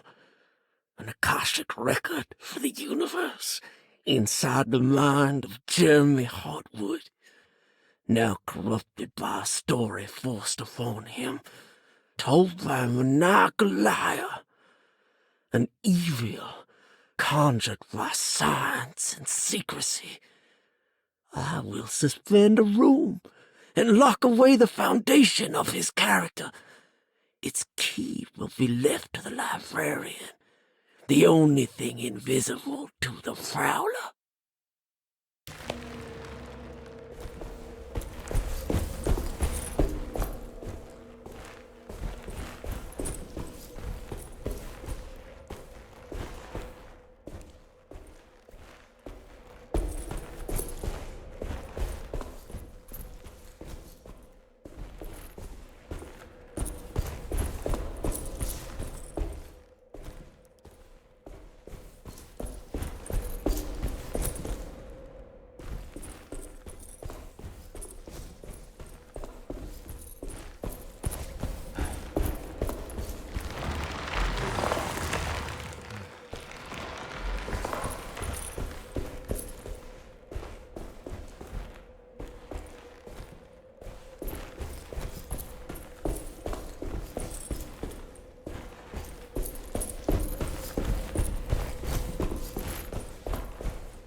There's something missing.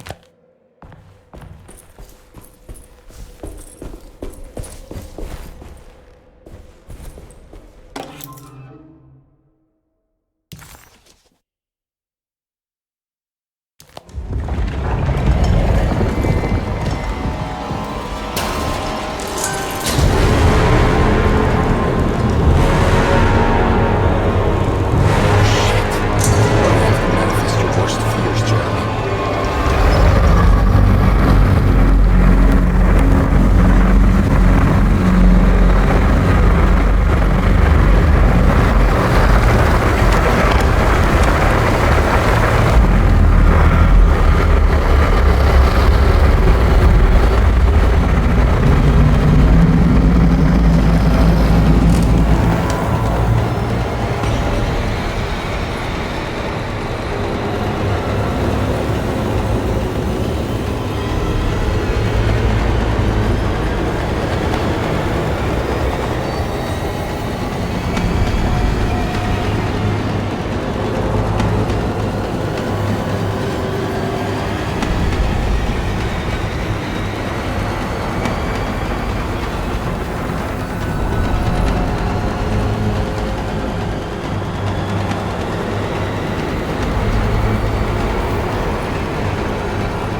It was in the hot autumn that I went through the night with the restless crowds.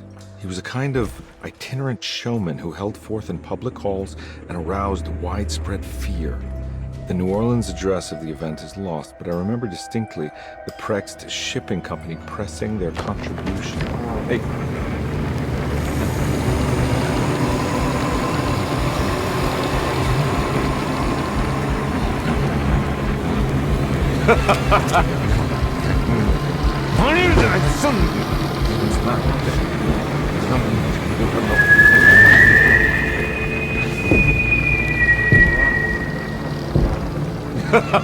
Detective!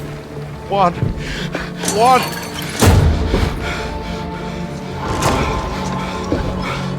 I hope you found what you were looking for. I fear there is no going back.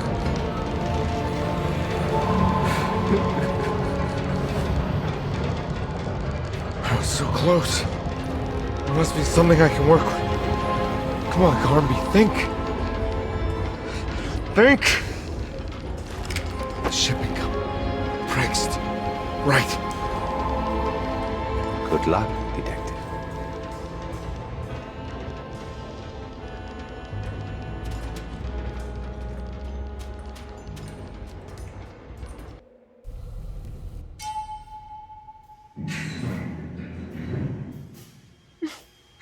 Well, thank God you're here, Detective.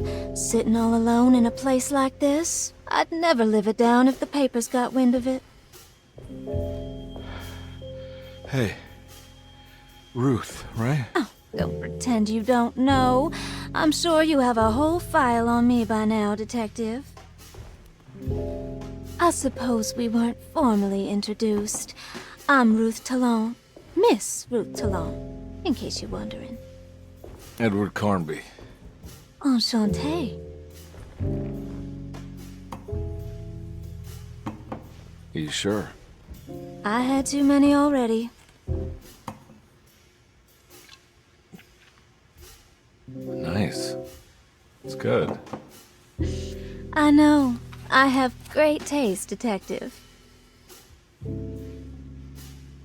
I heard you're trying to break Jeremy's promise to the Dark Man. Yeah. Do you know anything about that kind of stuff? No, but it makes you wonder. If he made a promise, can't he simply stand by his words?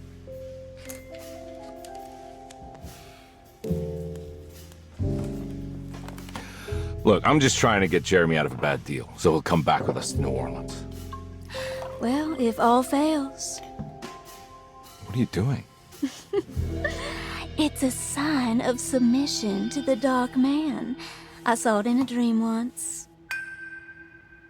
What?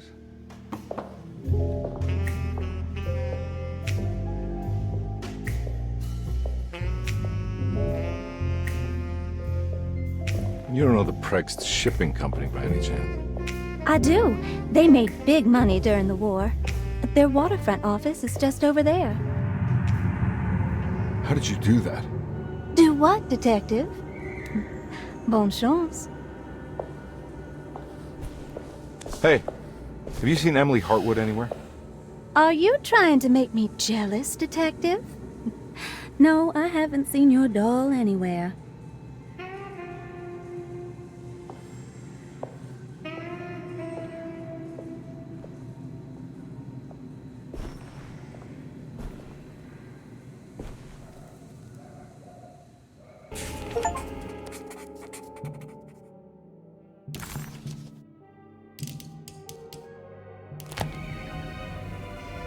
Prext Shipping Company. According to the book in Tarawea, the Dark Man is connected to a performance that Jeremy went to somewhere in New Orleans. I'm sure I can find the address inside.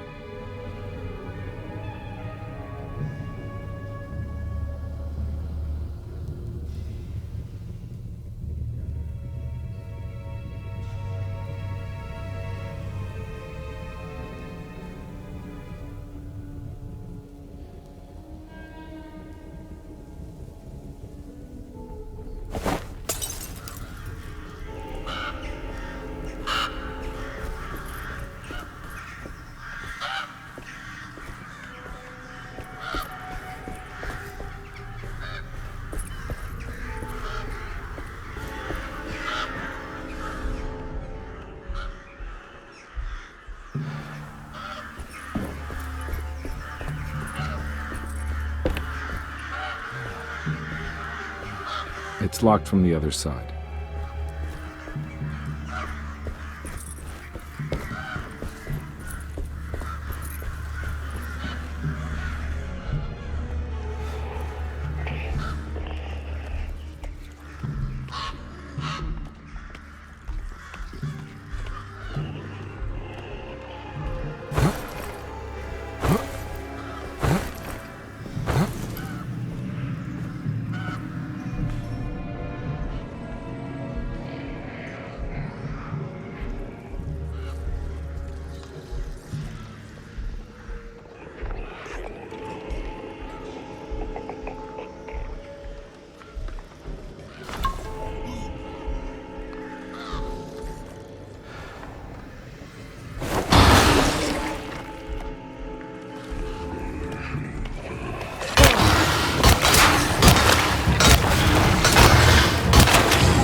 Okay.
sewer system has a tunnel running right below Preg's shipping company. I bet I can use it to get inside.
No way I can get this out of the way with my bare hands. But if I get that crane going, that should do it.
Hold on.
Somehow, Comby was back in New Orleans, close to the docks.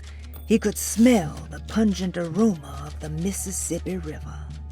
In front of him was the Prext Shipping Company. According to the book in the library, he should find the address to where Jeremy first met the dark man inside.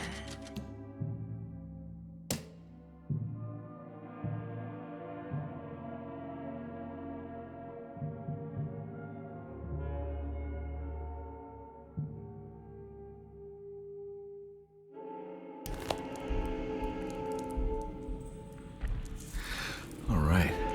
Made it inside the warehouse. The office must be upstairs.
Hey, I always wanted to try one of these.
Cargo Manifesto, September 19th, 1892. Breck Shipping Company delivered 4 steamer trunks, 1 Egyptian sarcophagus, and a large wooden crate belonging to the showman called the Black Pharaoh, performing at Gaitin Street.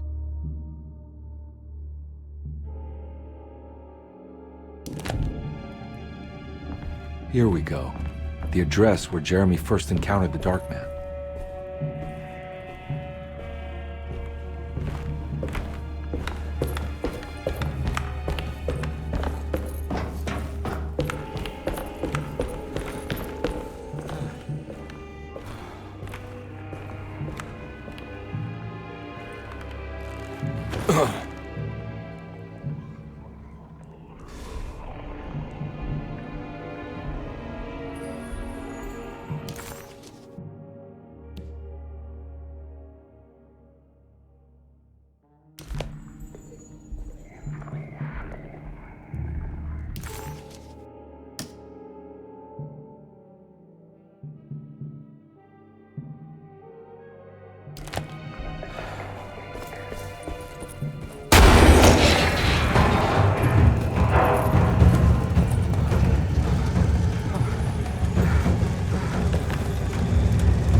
Looks like the fog cleared up.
The address of the event where Jeremy first met the Dark Man surprised Conley. The infamous Gallatin Street didn't exist any longer, and he wondered if he would be able to find the right building. Was it still standing? Did it matter?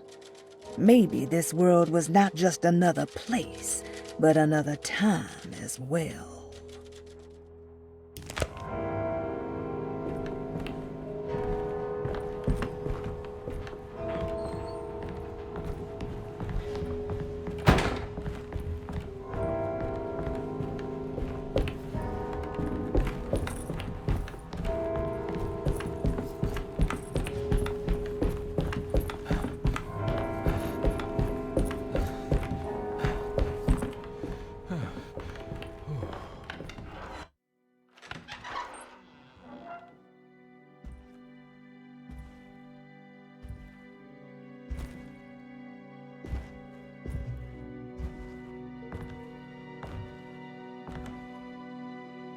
You want to tell me what this is all about? Welcome, Detective, to the greatest show this side of the Mississippi. Now the hotel, the Black Pharaoh, the ancient magician who lived 1,000 lives and wore 1,000 masks. I can see why you settled on calling him the Dark Man. Saves your breath. So, you got scared by a stage magician, and now he's living inside your head. You can mock me, Detective, but you would be the crazy one to think his presence can be ignored. Look where we are!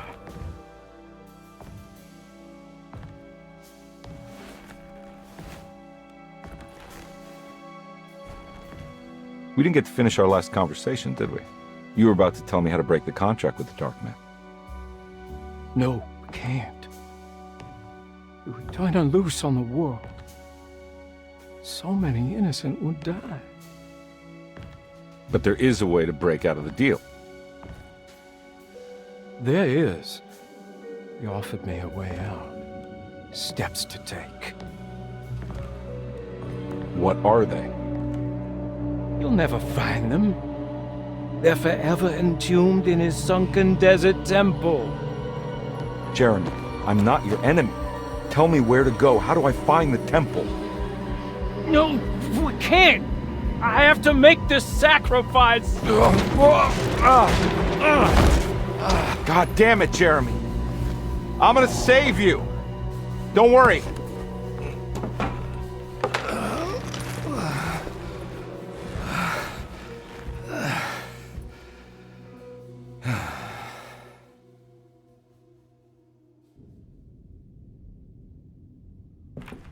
How do you save someone who doesn't want to be saved? Well, he's gonna get saved no matter what. I just need to find the temple somehow.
Conby found himself in a vast and dark desert.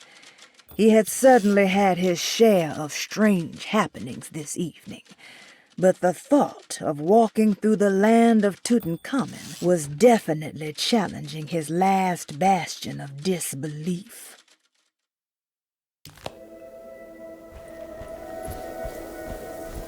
Oh.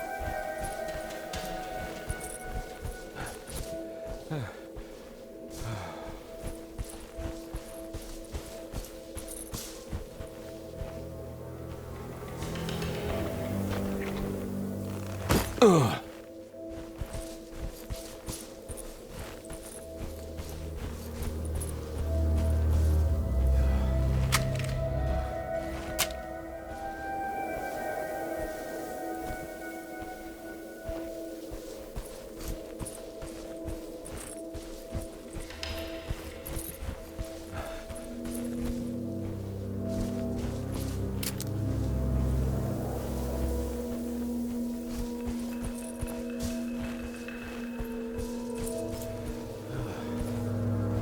Sunken Desert Temple.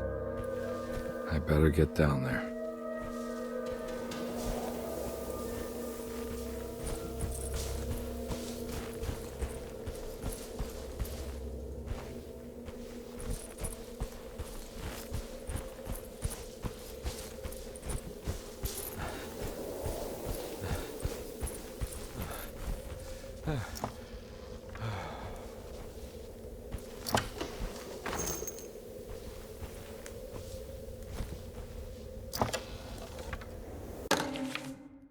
The Temple of Nephron-Ka lies under our camp. Despite all efforts, that unholy site did not collapse, but sink beneath the sand. The pharaoh is long dead, his name meticulously stricken from all ancient writing. But that stage meant for blood and terror remains. The temple is said to be lightless, built to harbor all the haunters of the dark found in the very depths of our universe. Calling on the gods meant creating a bridge between our world and theirs.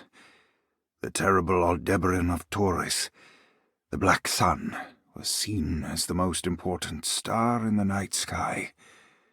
because according to the Kitab al-Azif, it was said to be the home of that crawling chaos known as Nyarlathotep.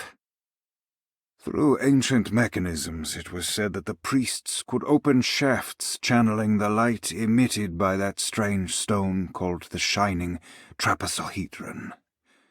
Several streams pooled together above the statue of that dark man would then be sent through space towards the Black Sun, a message to the gods. The gifts bestowed on the sender are completely undocumented, but often assumed to involve dark blood pacts, where souls are traded for malicious miracles.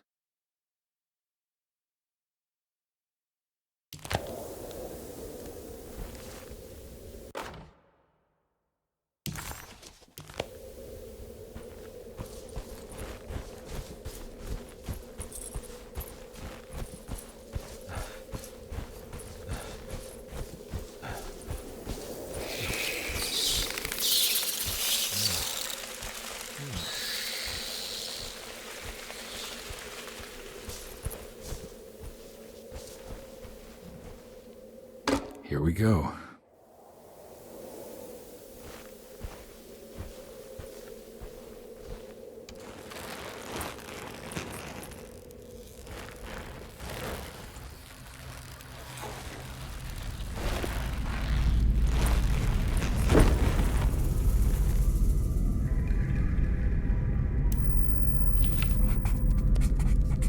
It's the star constellation from one of Jeremy's books, the Taurus.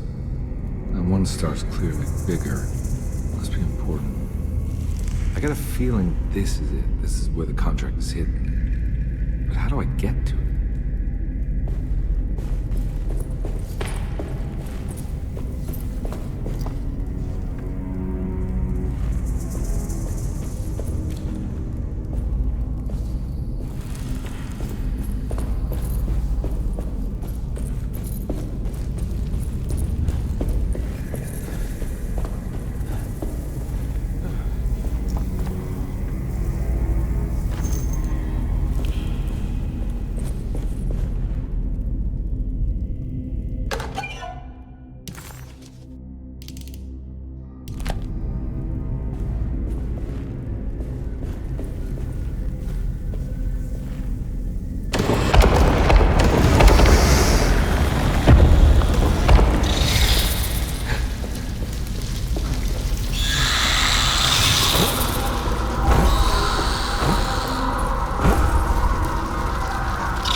This one looks operational.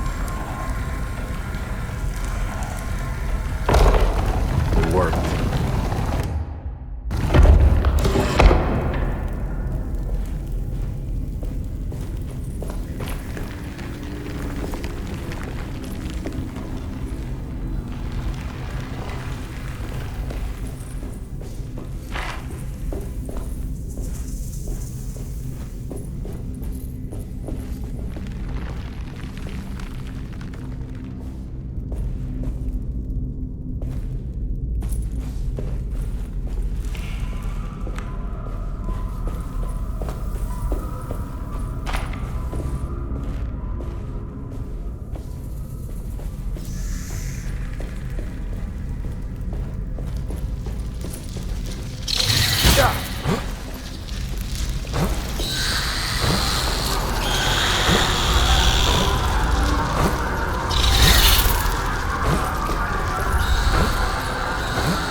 Acknowledge psychological trauma, break through barriers of self-deceit, temper manic behavior.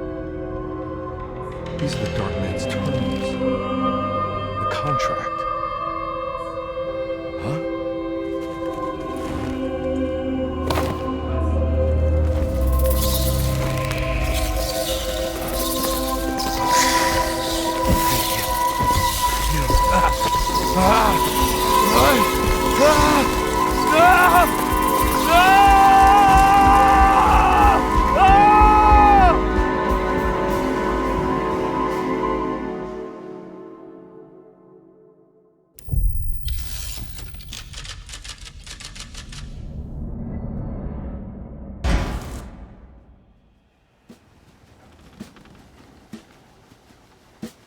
Hey.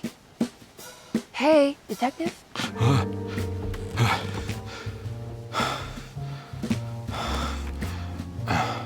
What are you doing? Oh, I found something. Great. Was it alcohol? God, no, I just got the wind knocked out of me. I think I know how to break the contract with the Dark Man. What exactly does that mean? Everything going back to normal. All right. I found some more information on Dorsetto and the patients. There are some seriously strange things going on here. I'm pretty sure 2 of the patients are dead, and maybe even the clerk. Oh, yeah. I kind of just gave up on worrying about that. Well, just keep your eyes open, I suppose. What were you doing again? Jeremy made a pact with the Dark Man to keep all the madness locked inside Dorsetto. All right. I'm gonna break it. I just have to... Where is it? Where's the talisman? It's around your neck? I worry, Detective. Don't. I'm fine. I worry that you're not much help on this case. At least you're a good distraction. Trust me. You're getting your money's worth. At this rate, I'm an absolute bargain.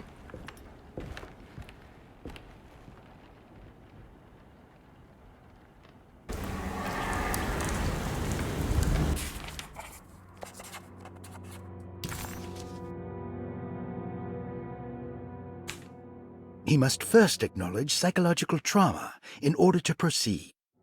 The lying must stop, so we can break through the barriers of self-deceit. Finally, temper manic behavior. Medicine has failed me. Nothing can be done to dispel the hardwood curse. Only the sacrificial dagger may release the despair from Jacob's eye. Yet, doing so would be the doom of Dorsetto. Let this curse of mine be a weapon for once. I accept your demands. Oh, crawling chaos. Build your prison around this godforsaken hospital. When evil has been starved, I will stay buried forever.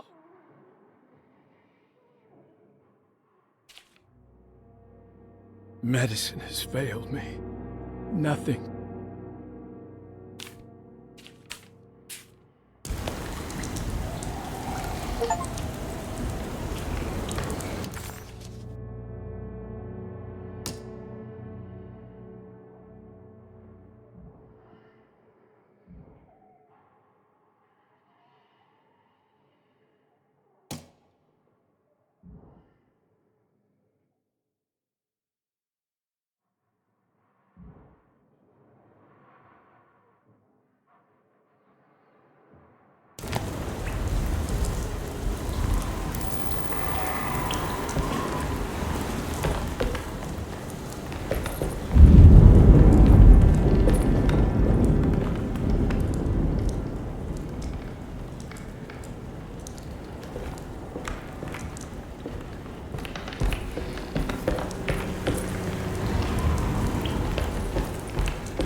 I need the key.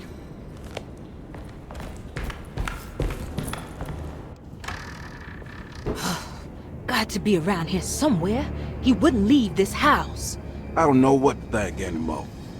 You run into that detective fella? Who is he? Can he be trusted? I think he one of the good guys. Well, you know, like us. Will he be all right with her coming? Praise the mother. You don't need to know about all that.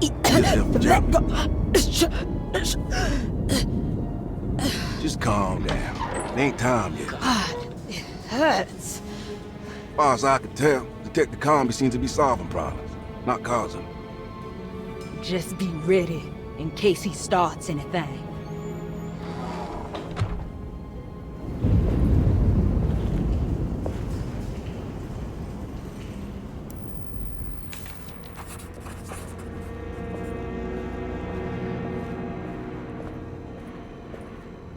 The two orderlies still hadn't found Jeremy. Conby figured this was good news. Emily had reminded him about some strange deaths at Deseto, and Conby wasn't sure who he could trust.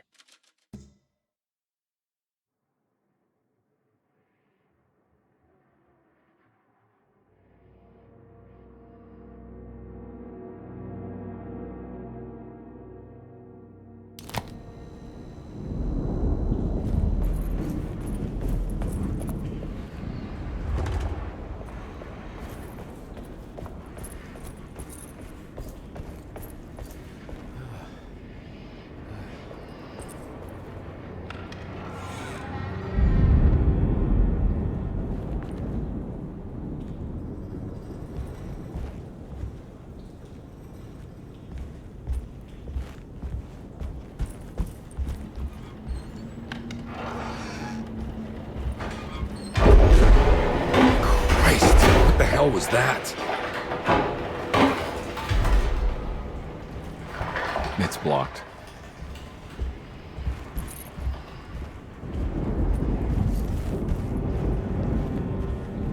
It's blocked. Emily left. You can't let a woman off blank.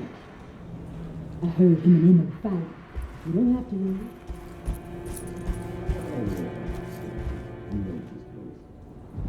I think Dr. Gray might be in there. Perfect time to snoop around his office, then.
There must be a spare key to Dr. Gray's office in here somewhere.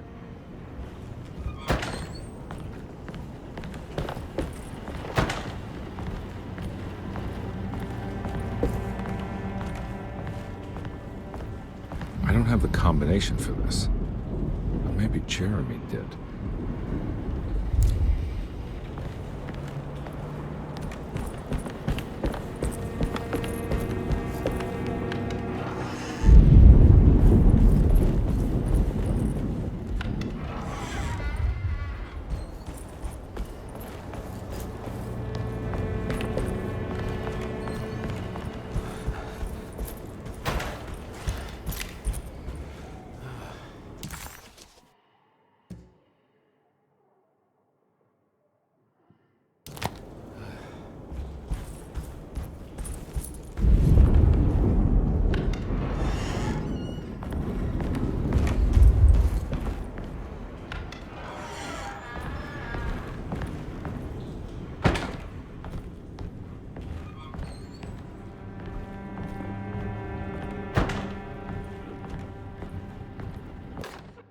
Detective Comby, I'm terribly sorry that my niece has pulled you into this mess. Please, with all my blessings, take her away from this cursed place. I have destroyed that Eater of Worlds and locked it away in the attic and retreated to a place of hiding. Tell Emily I'm safe.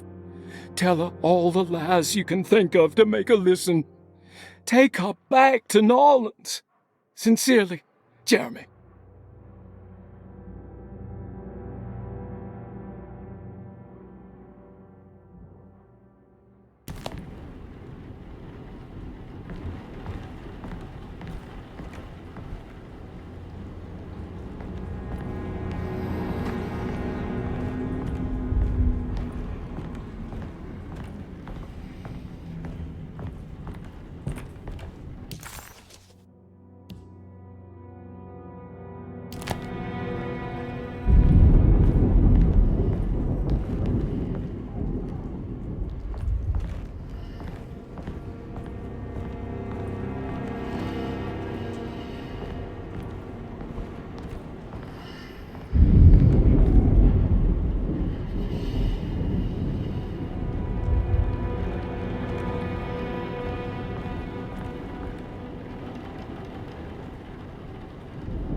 Brother, I need you to trust me. This is the most important moment in our family's history. I know you have doubts and that the terrible Mama Loa told you lies. I would never betray you. I promise. Lottie.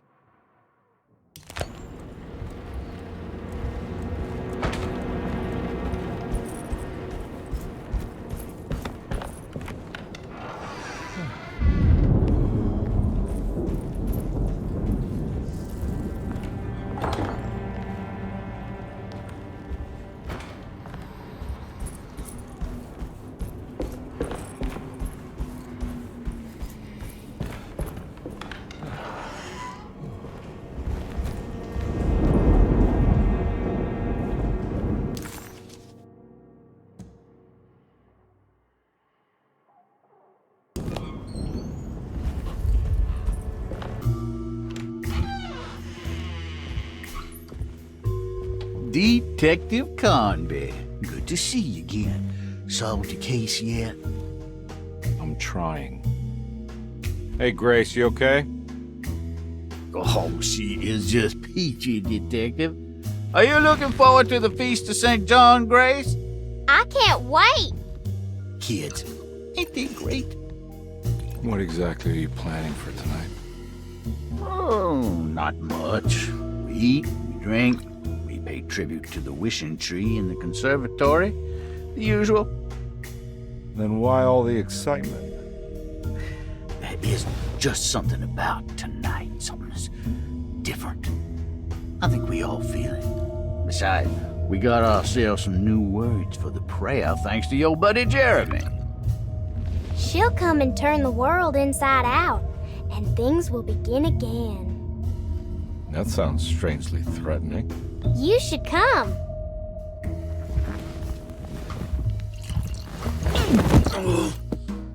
God damn it, Grace, stay put for once.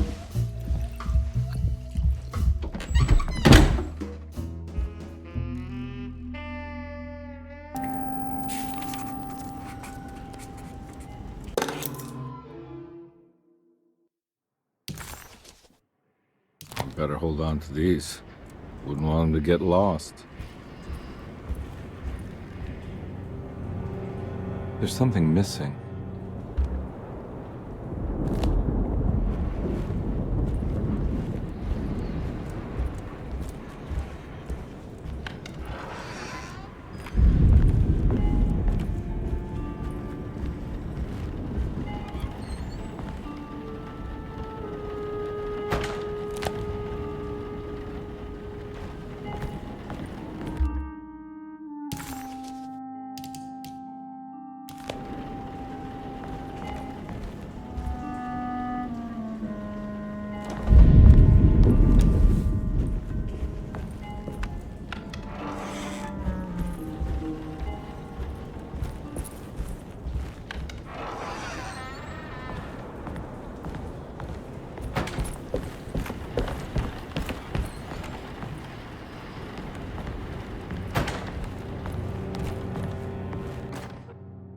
Jeremy knew that the only one who could help him now was the guest in room number 3.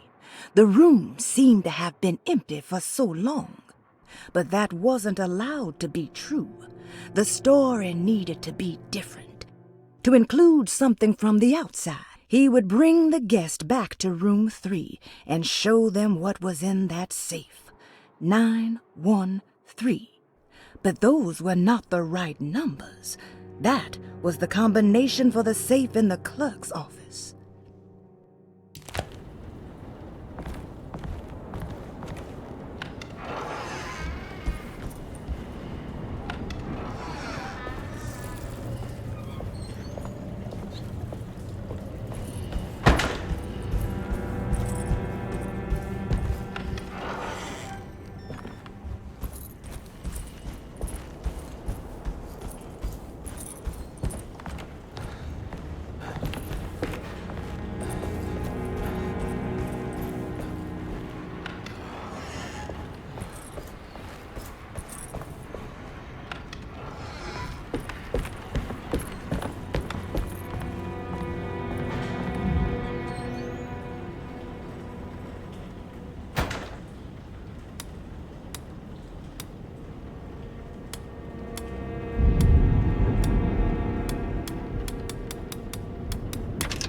It worked.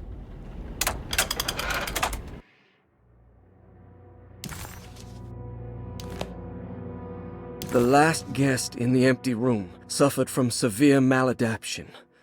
I must write this down, because if I understand the condition sufficiently, it could make me deny this fact at a later date, and there is reason for me to think I may come to suffer the consequences from this dysfunction, as some who came in contact with the guest seemed to adopt a new worldview in which everything was predetermined but broken. Upon accepting this worldview, some memories became unmanageable and later rejected. I do not know what this means, I cannot even remember the fate of the guest. I think they were simply misplaced one day and forgotten. Just like all documents pertaining to this guest, they have all been destroyed, or they never existed in the first place. Who wrote this? There has never been a guest in the empty room.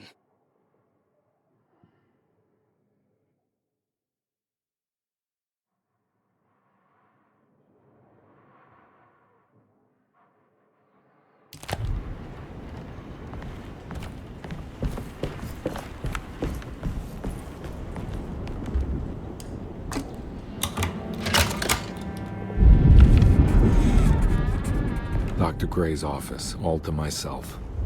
Let's see if we can figure this guy out.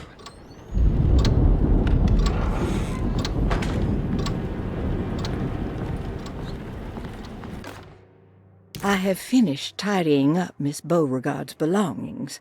I will leave it to you to contact her agent and have them collect her things. I found one of Grace's drawings she might want back, along with this key in her room, which I believe you've been looking for. Mrs. Thompson.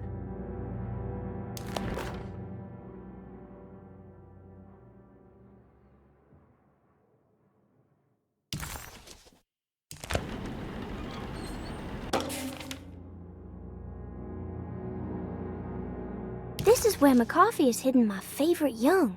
It's very important.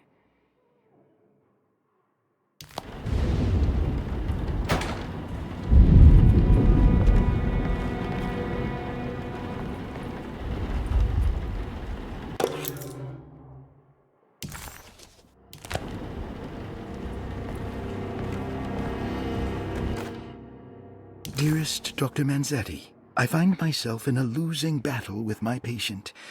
As I've disclosed in my previous letter, his delusions have him completely captured.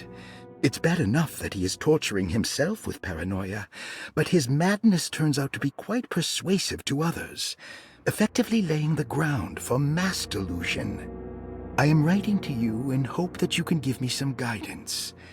Beyond my ambition to avoid devastating surgery on my patient, I have grown worried about my own defenses. The words of my patient are deranged, yet they often resonate with something primitive within me. I have tried photographing his brain with X-rays. It was surprisingly difficult to get good results. Dark blotches on the plates kept obscuring all details.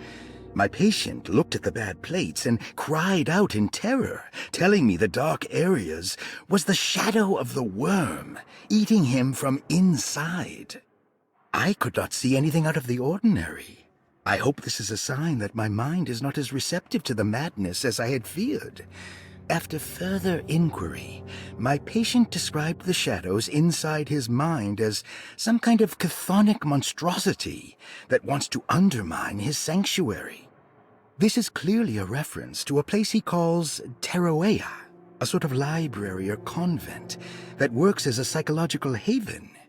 With this imaginary haven threatened by this Chthonian, he has now constructed another, less pleasant hiding spot. Lately, he has been bringing up a metaphor of a steamboat that has run aground, that he feels like he needs to start the engines and reverse, but he is afraid that the hole in the hull would cause the whole ship to sink. I've been watching him turn this metaphor into reality for the last week. He knows it's made up, but he is doubling down, trying to make it a real memory. I feel certain that this is my chance to break through the barriers of his self-deceit.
No.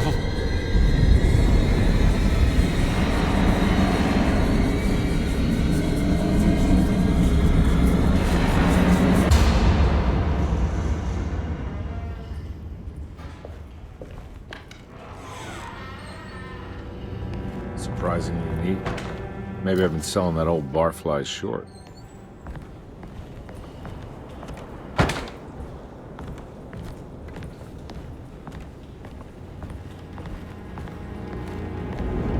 Looks like McCarthy has something hidden inside.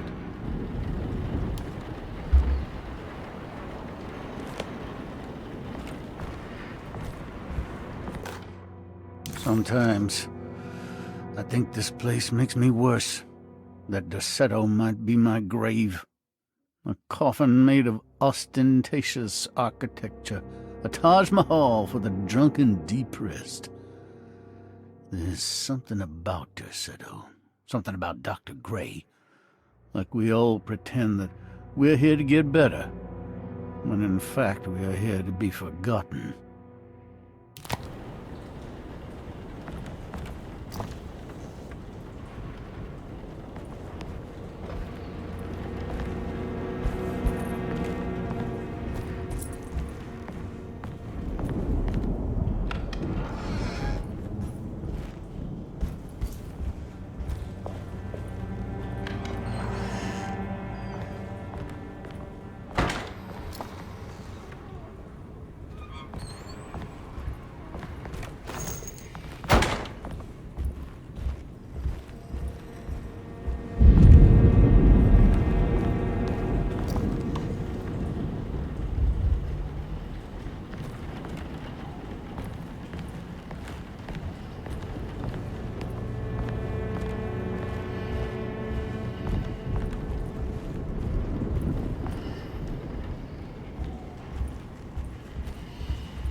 Take this much more.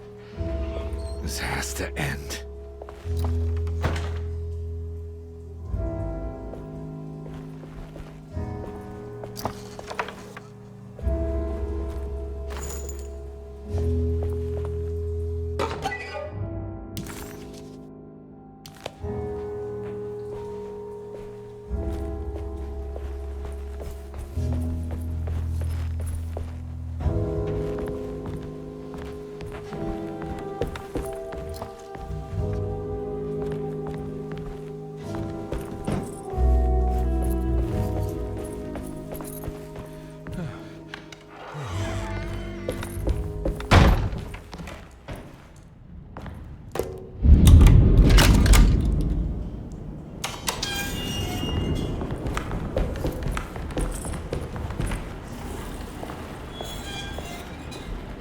This doesn't look good.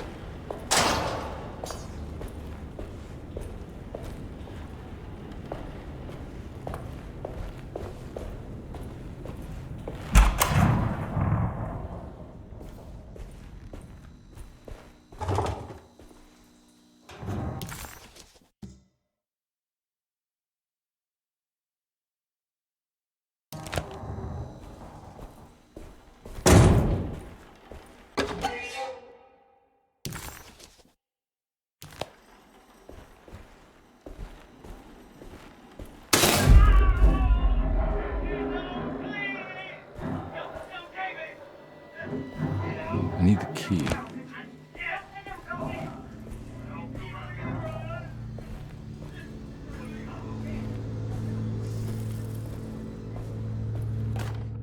Radiography. Patient Jeremy Hartwood.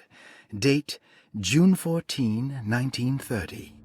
Plates. Jeremy's skull proved difficult to capture properly. Partial radiographs worked best. A complete picture of the brain can be assembled by piecing 3 plates together.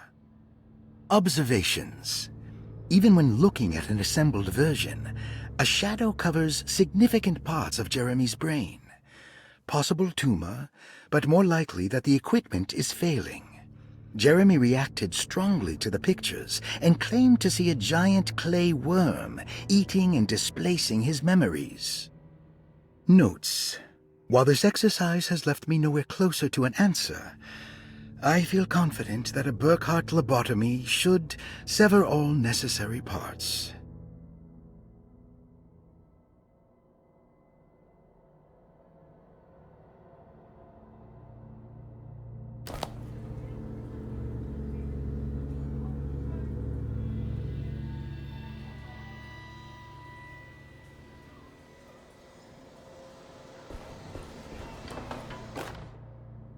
Hypothetical psychosurgery based on the ideas by Burkhardt and the St. Petersburg research could end up saving Jeremy's mind.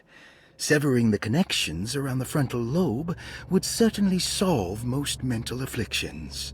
The procedure would be brutal in performance, as well as in efficiency. An ice pick pushed through the edge of the eye and into the skull would untether the nerves like Alexander cutting the Gordian knot. As this would likely leave Jeremy in a very different condition, all other paths should first be explored.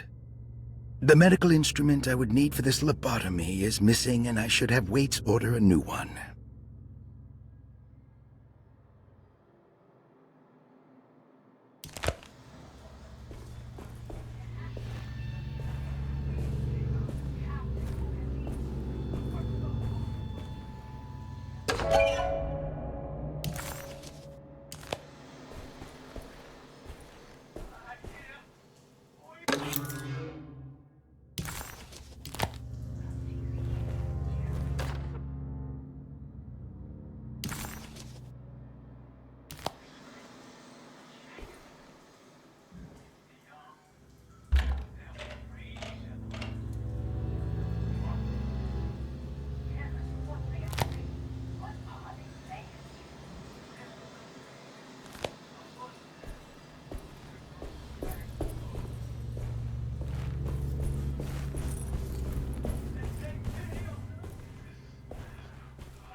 What do you see, Jeremy? I can see the dark heart of the bayou. It's surrounded. By what, Jeremy? Dark young. 1,000 young! You have to keep looking, Jeremy. Let him be, Lottie. We have to know, Baptiste. We've worked so hard. What can you tell us, Jeremy? Please give us something. I hear voices. What do you hear, Jeremy? Whisperings. A giant. It's the young. They're praising her. The mother. Tell us what they are saying. What are they saying, Jeremy? Ever the praises, abundance, to the black goat of the woods. Hear us, Mother, and take pity on us. This is some messed up stuff. What else, Jeremy? Accept our sacrifice and judge our work.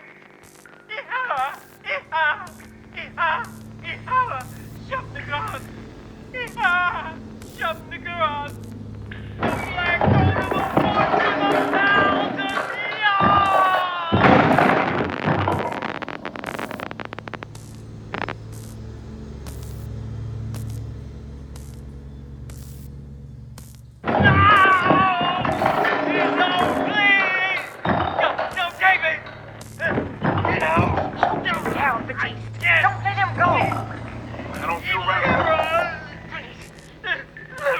Jeremy, look the other way. Look into the woods and tell me what you see. Please. What do you see, Jeremy? I can see the dark heart of the bayou. It's surrounded. By what, Jeremy? Dark young. 1,000 young! You have to keep looking, Jeremy. Let him be, Lottie. We have to know, Baptiste. We've worked so hard. What can you tell us, Jeremy? Please, give us something. I hear voices.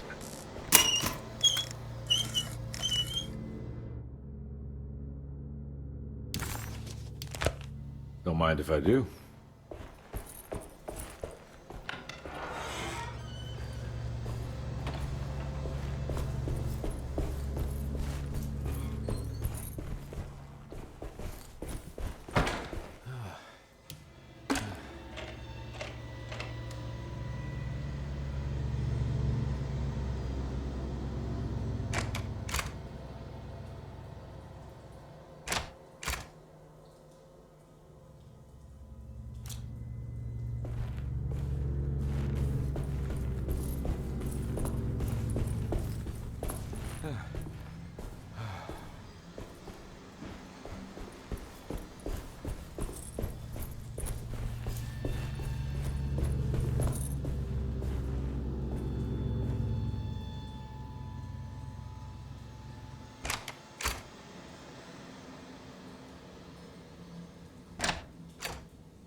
That's better.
need the key.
Dr. Gray had been putting Jeremy through some thorough medical investigation.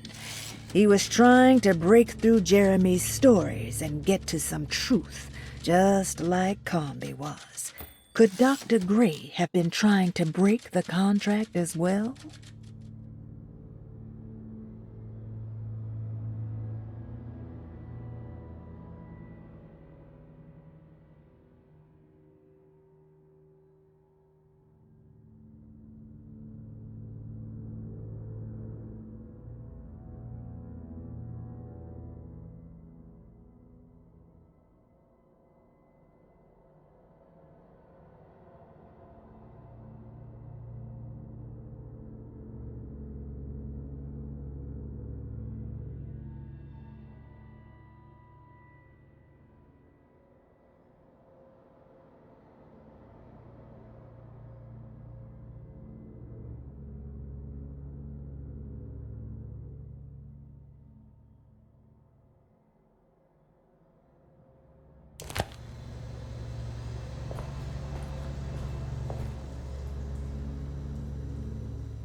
am I supposed to do?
And we're back here. Well, perfect time to have a look around this place.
this? This is where Jeremy's hiding, right? Hello? Is anyone there? Jeremy? I need help! Wait! Can you hear me? I'm stuck in the mud and the fire is taking Jeremy, me. where are you? The motor is dead. I can't do anything more. Hang on, Jeremy. I'll figure something out. I'll get the boat running. Jeremy was calling out for help, but Comby couldn't figure out where the voice was coming from. For a moment, Comby wondered if the boat itself was Jeremy, or if he was below it somehow. It didn't matter right now. Jeremy was clear on one thing. He wanted Comby to get the steamboat running and out of the mud.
The boat's wedged itself right into the bayou.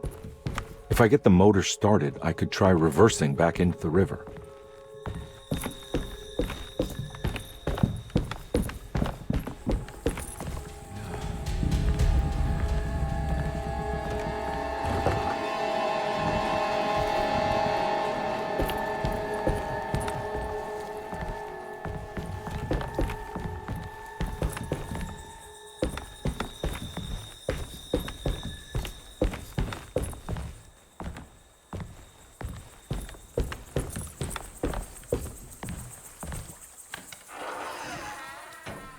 Jeremy, where are you?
Looks pretty weak.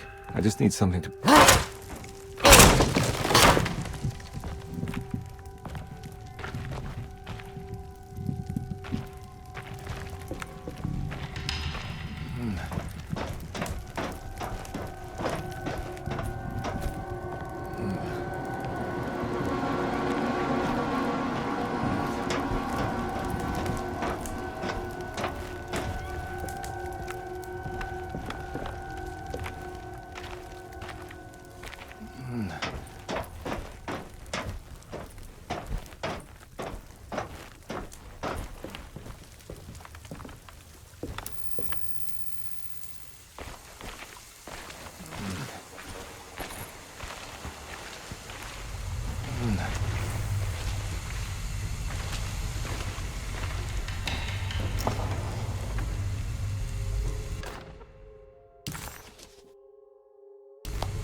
This definitely needs fuel.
Whoa!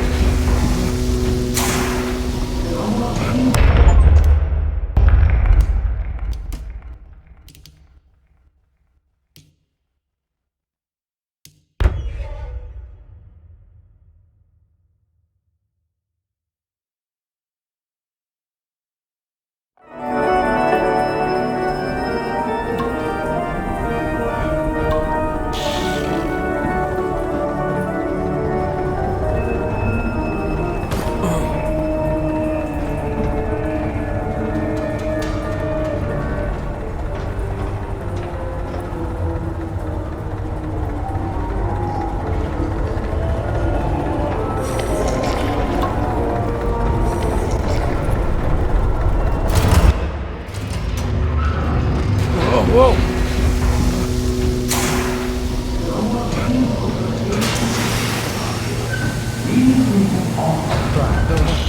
Are you ready to tell me what happened in the attic? I put a rope around my neck, and then I strangled all life from my body.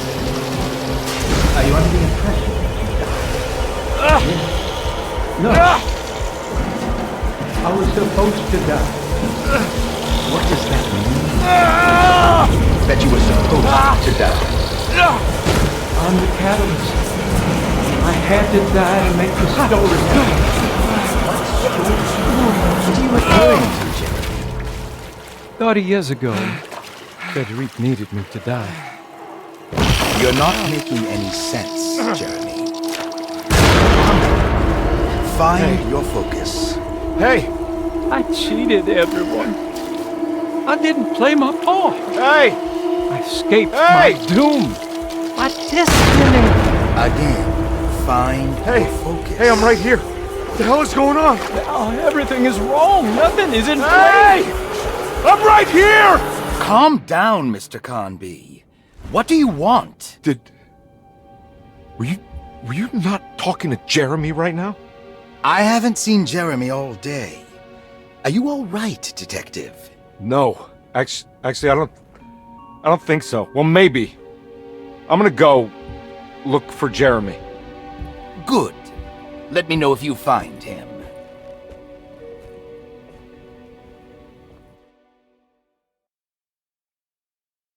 That was Jeremy's self-deceit? A steamboat stuck in the mud? I'm not going to pretend I understand any of that. What a bunch of psychoanalytic nonsense.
Looks like McCarthy has something hidden inside.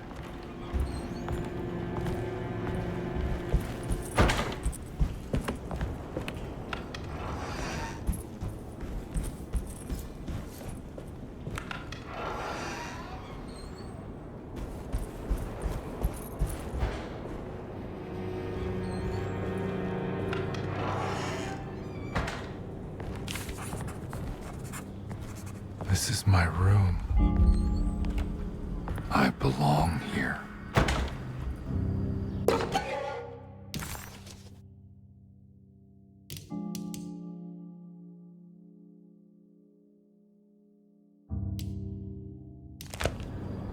I recognize this view. I know the combination. I carry it with me.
Detective, I have made many discoveries in my case.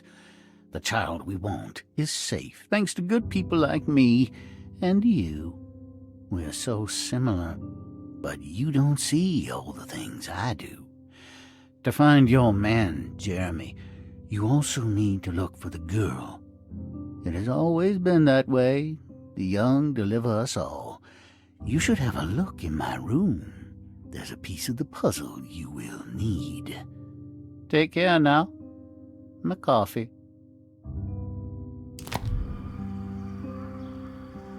How long have I been here?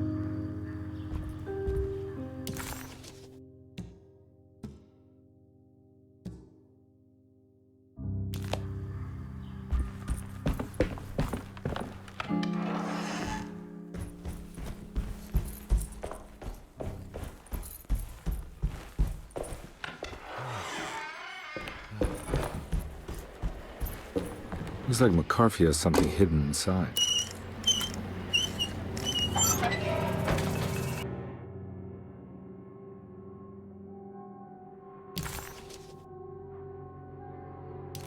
Why would McCarthy lock this up?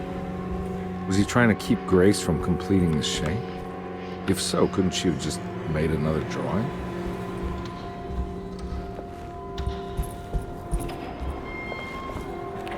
What the hell happened in here?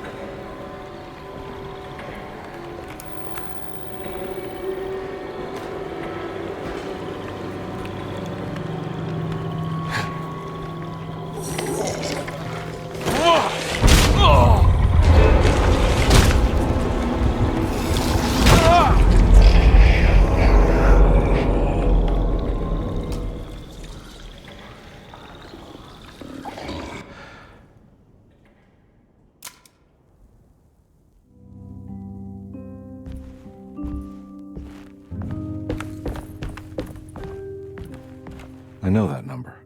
Where's that from? I did this.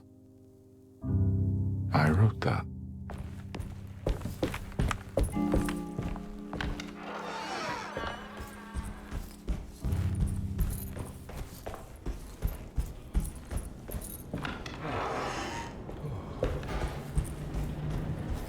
Looks like McCarthy has something hidden inside.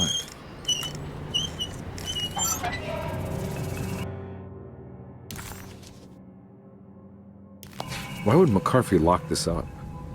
Was he trying to keep Grace from completing the shape? If so, couldn't she have just made another drawing? What the hell happened in here?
This looks familiar. How am I back at the office? Jeremy's never been here.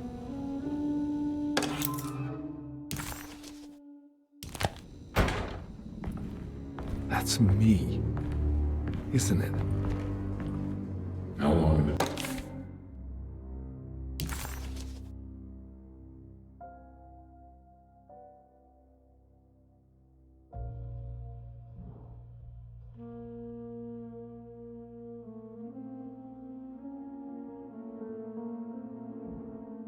Since I drowned myself in drink and depression. And it all felt so peaceful, slipping away into oblivion. A welcoming, dark voice wrapped around my mind like a heavy blanket. It turned off suddenly as I woke up from the sound of my office door closing shut. A messenger had left a telegram from Mrs. Saunders. She had a lead on where to find her husband and her kidnapped daughter.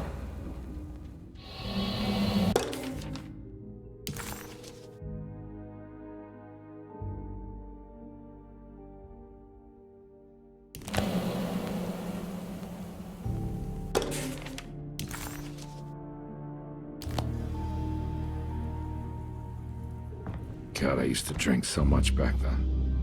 When was this exactly? What case was I working?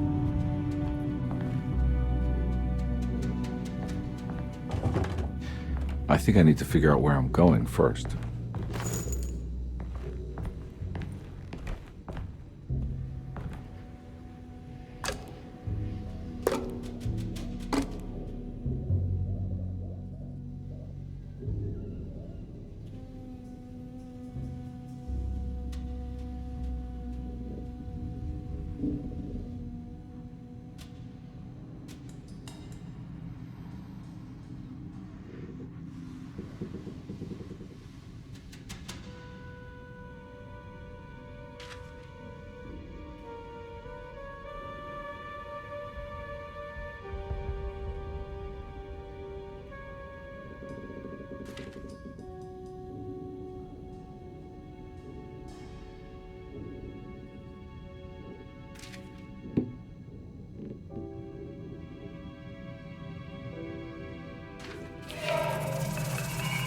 I remember this case.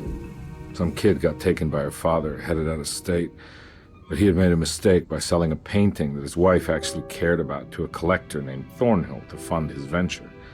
That's how I tracked him down. At least I think so.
Thornhill wasn't a bad man, but he had principles keeping him from handing out information about his deals.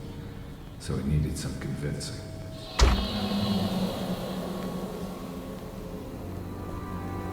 Well, every case can't be squeaky clean.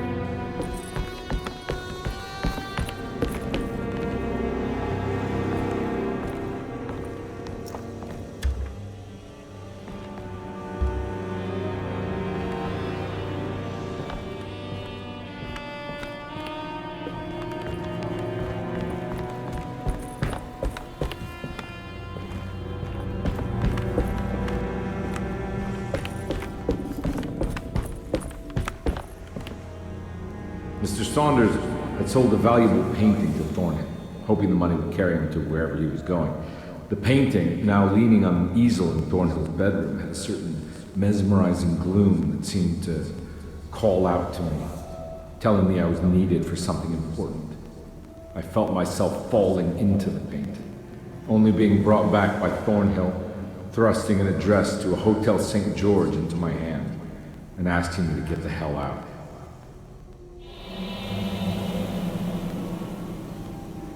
I don't remember this at all, but I can't say it didn't happen.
I can't go that way.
On my way to the hotel, the Morton gang caught up.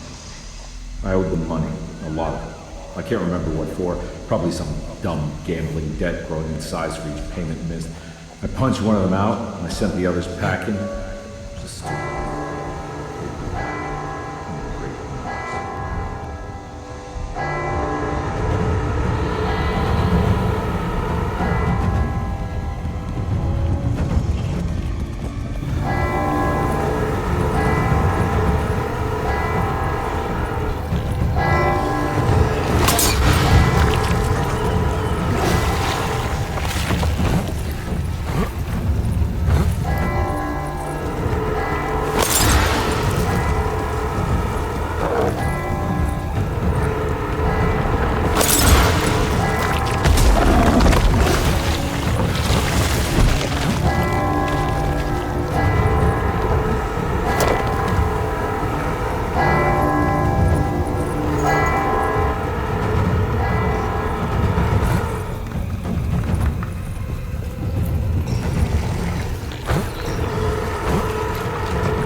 I found it. In the hotel ledger, I recognized the handwriting of the signature, Ted Stryker. It was him. I could feel it. It was the kidnapper I was hunting. I put on my knuckles and hurried up to his room.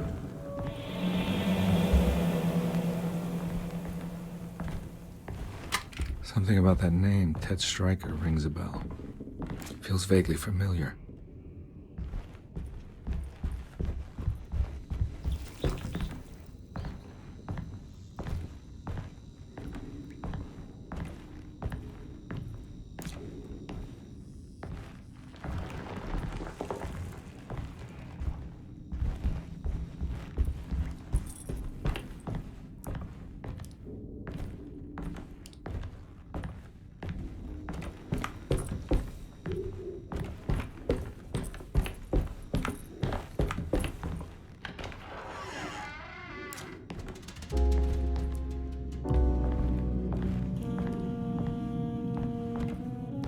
I recognize this room, but I didn't catch up with them here.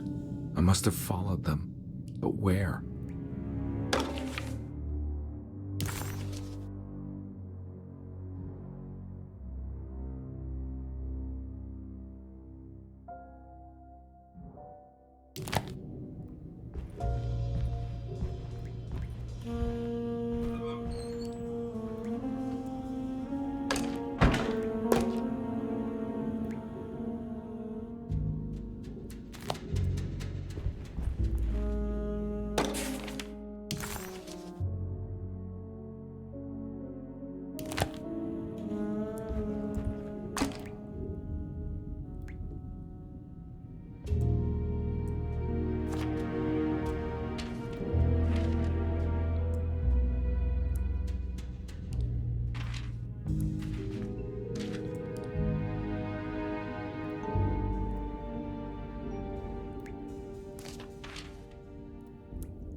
That's right, he was running away, ditching his old life and marriage in New Orleans to find something better in Tallahassee. And he took his daughter with him against the will of the mother. That's why she hired me. But I stopped him. I caught up with him at the Pearl River Bridge.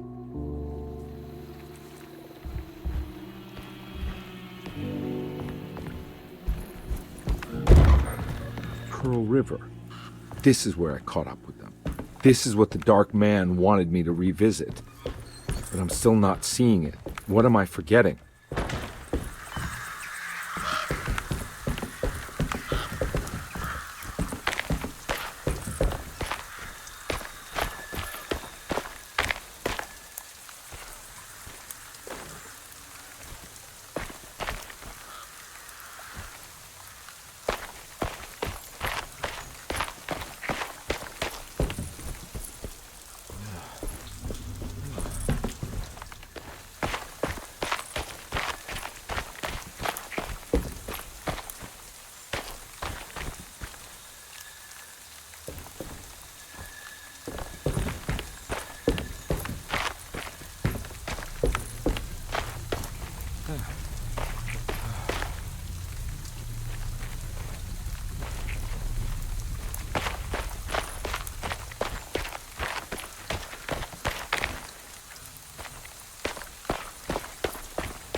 I can't believe I didn't recognize you.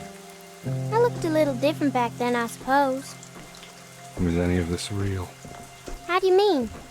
This day, just... so much is happening. I can't... I think I've lost my head. Do you need me to apologize? I mean... I am sorry. I don't think I need to begin to explain. You're just a kid, Grace. I'm really sorry. I didn't mean for it to happen. Lies. More lies. No, really. I thought I was being a good guy by handing you over to your mother. I didn't know. I couldn't have known that she wouldn't care about you. I don't know how this works. What is this for? Some form of admission of guilt. Maybe acceptance. It's what the Dark Man wants. I guess we just watched my father die again then. You think he's alive? I know he is. He's down there, scared that he won't be able to get out. That he will drown with his daughter again. What are you saying? We gotta save him! We? Do it yourself. I'm down there with him, remember?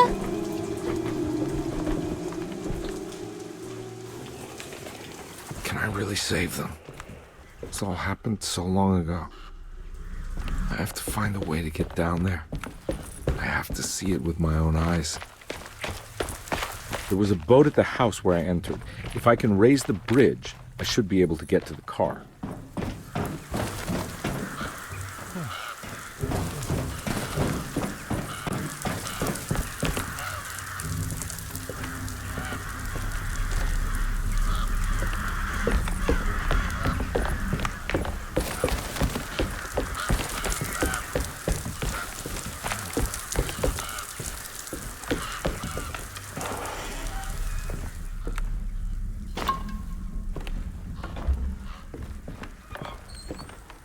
This must be where the bridge is operated.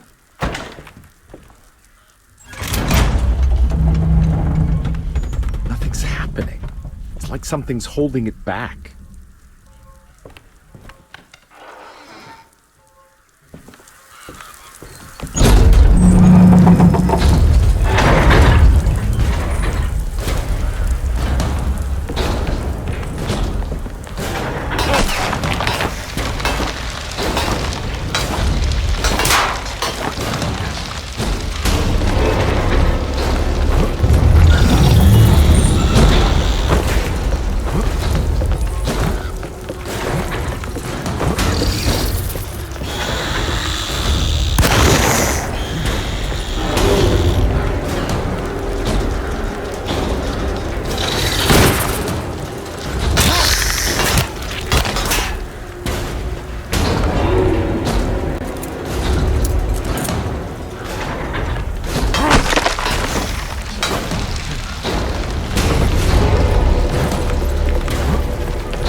This must be where the bridge is operated.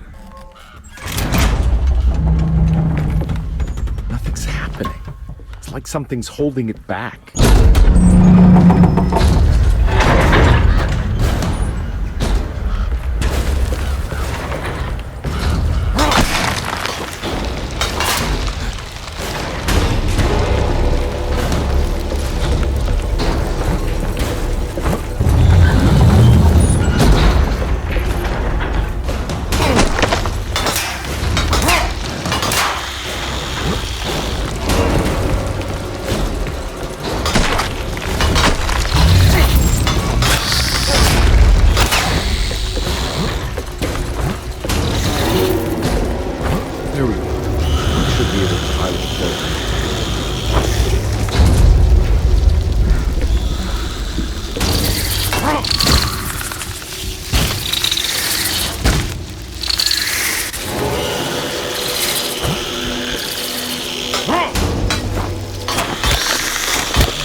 My God, Carnby. Are you okay? Don't leave me alone. What the hell have you been doing? What's going on here?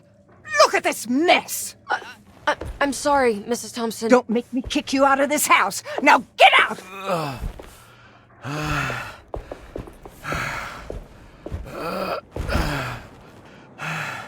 Hey, Detective. Mr. Carnby. I'm really worried about you. I'm okay. I just need to catch my breath for a moment.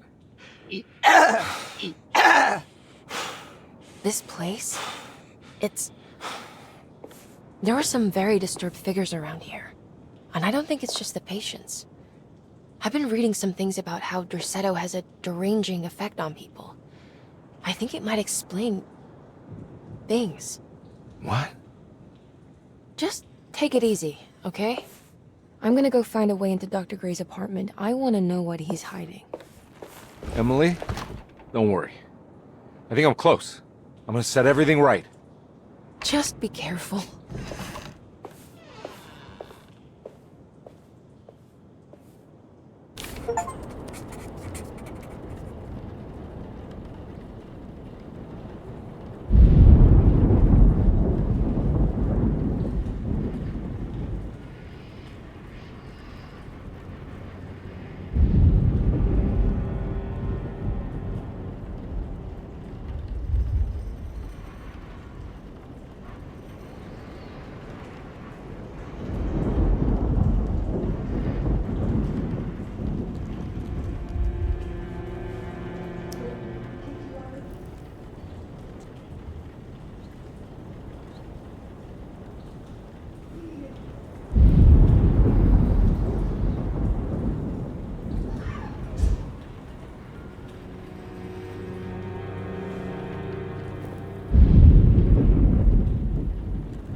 Carnby had run their car off the bridge. He pulled Grace out of the sinking car, but left her father to drown. He could have saved him. There was time. He just chose not to. Instead, he took Grace back to New Orleans and collected his paycheck.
Detective, am I glad to see you. Lock the door, will you?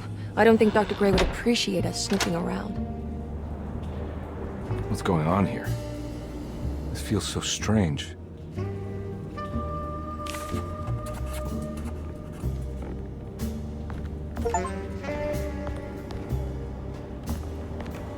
There's a book missing.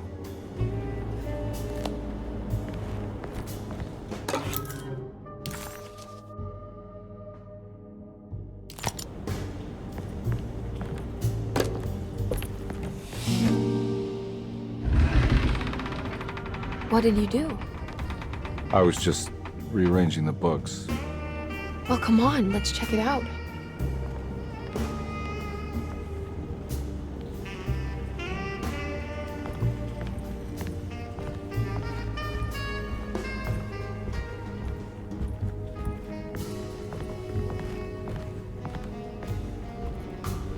I think I'm beginning to understand. Dr. Gray is dealing with some kind of mass delusion.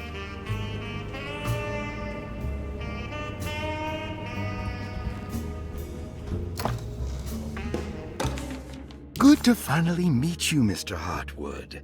I'm here on the behalf of your brother Philip. You were expecting me, weren't you? Yes.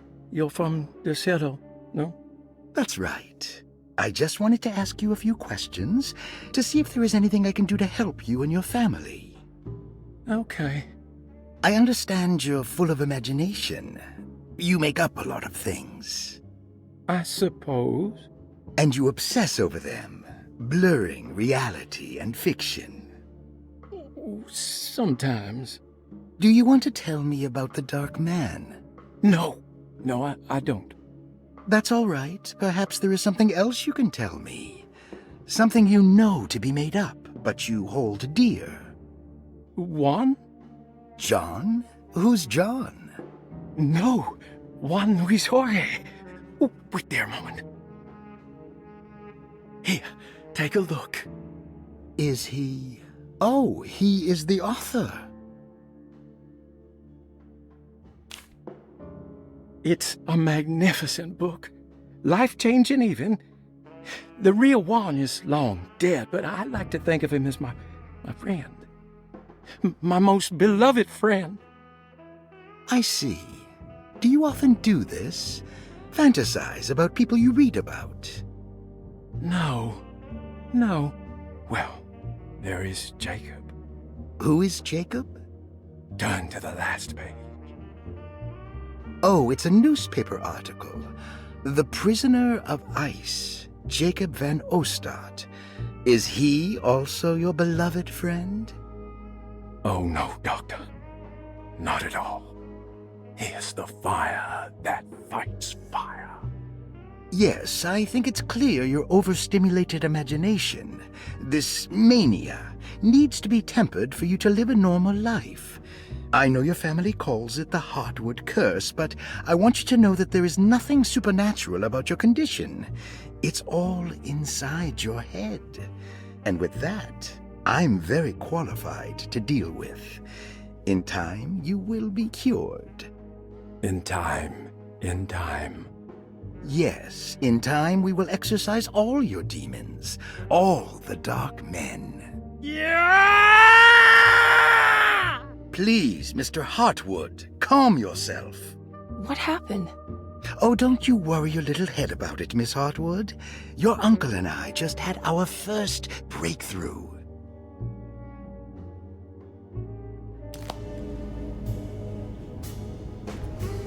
That mark on the floor looks like talisman positions, but from which direction should I look at it? The Snake Dagger, a monograph by Yael Klein. In Ludwig Prin's book on pagan rituals called The Mystery of the Grave, as translated by Nicholas Vachy, there are several references to a sacrificial dagger called the Snake Dagger. It has long been thought of as a poor translation of the original text, that it would be more appropriate with worm dagger from the Latin vermis cultrum. This seems natural following the recent consensus that the original title of Prin's book, De Vermis Mysteris, should literally translate to the mystery of the worm. However, this would take away from Vahi's great effort at translating the underlying meaning of the words and revealing several cultural beliefs. While Prince certainly was using the term worm as a symbol or synecdoche for death and the dead, which is made clear by the contents of the book, in the case of the dagger, we shouldn't be too hasty to dismiss his translation. Reading through Vahi's correspondence with his patron, it appears that he had more than just the Latin text at his disposal. Vahi had dug up Prince's living relatives and uncovered several cross-referenced historical texts and an actual snake dagger. The dagger was dated to the early Middle Kingdom of Egypt and had such a clear shape of a wave that Vahi considered calling it the sinusoidal blade. Knowing the full story, it seems prudent that he chose to translate it as snake and not worm. There are several reasons why this choice of word helps us understand the pagans that Prince's book attempts to describe.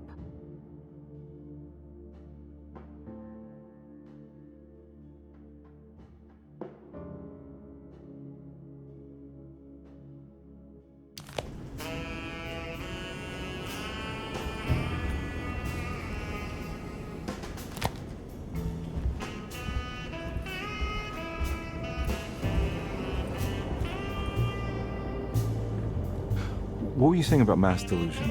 Derceto seems to have a deranging effect on people living close by. It has a history of creating cults devoted to some nature goddess. Even the name Derceto refers to the cult existing here before the Civil War. Derceto was the name of an ancient fertility goddess worshipped in Syria. Dr. Gray and his friends, however, seem to prefer the black goat of the woods with 1,000 young, or Shub-Nigroth. And that name can only have come from my uncle's twisted mind.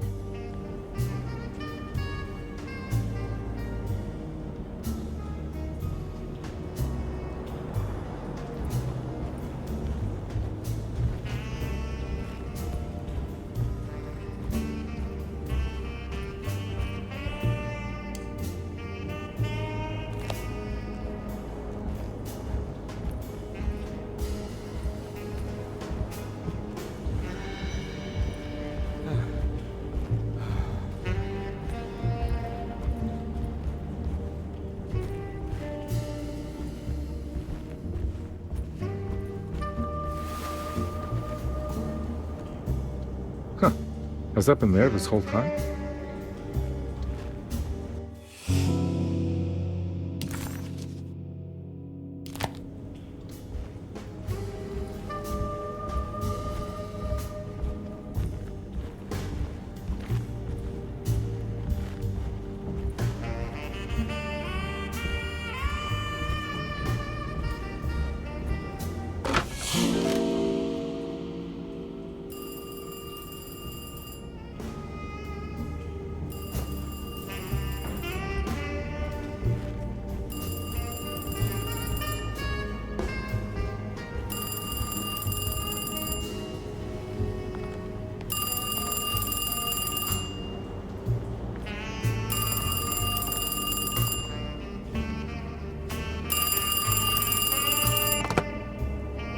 Hello?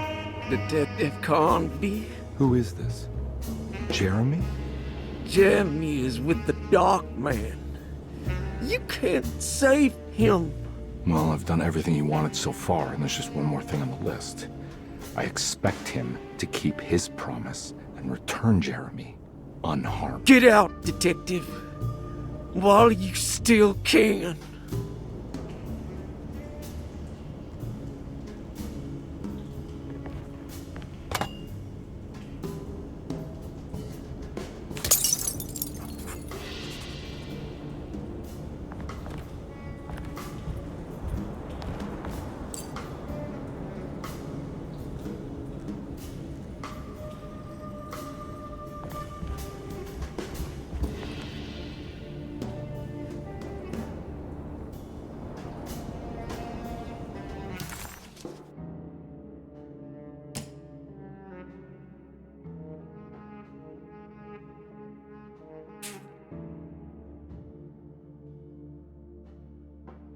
The symbolic value of the shape becomes more apparent when reading about the use for the dagger. In the passage of possession and exorcism, we find the snake dagger poisons the poisoner within the victim and is therefore pacified. Where the literal text would tell us that the worm dagger trumps the demon possessing the victim, it tells us nothing of their reasoning, only that somehow this dagger wins against the demon, like it had the better hand in poker. Vahi's translation allows us to follow the underlying logic to the ritual magic that is being performed. Poison the poisoner sounds like fighting fire with fire. That to hurt the demon possessing its victim, the priests would have to fight back with a power that is known to the evil they are fighting. The snake dagger is therefore not only a good way to describe its form, but it also helps us understand how it could be thought of as a useful tool for exorcism. Finally, it also helps us understand their relationship to lunacy, that it was thought of as something poisoning the mind rather than controlling it. What is also interesting to note is that the possessed are always considered poisoned in their head and not their heart.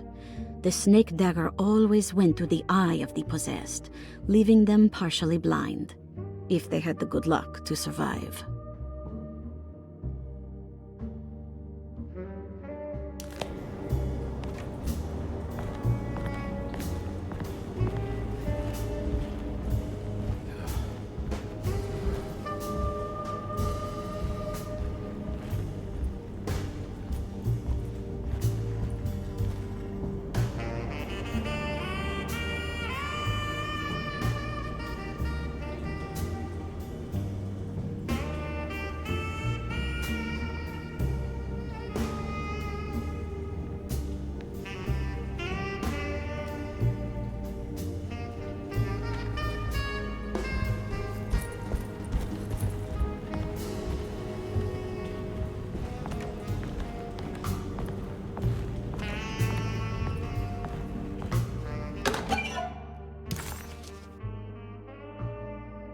Okay.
You okay?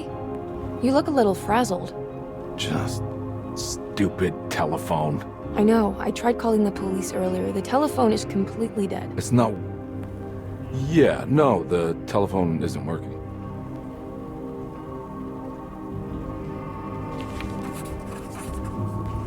Detective Comby was worried, Emily could tell, that she could see the madness written on his face. But what if he was the only one seeing the truth? Could that still be the case?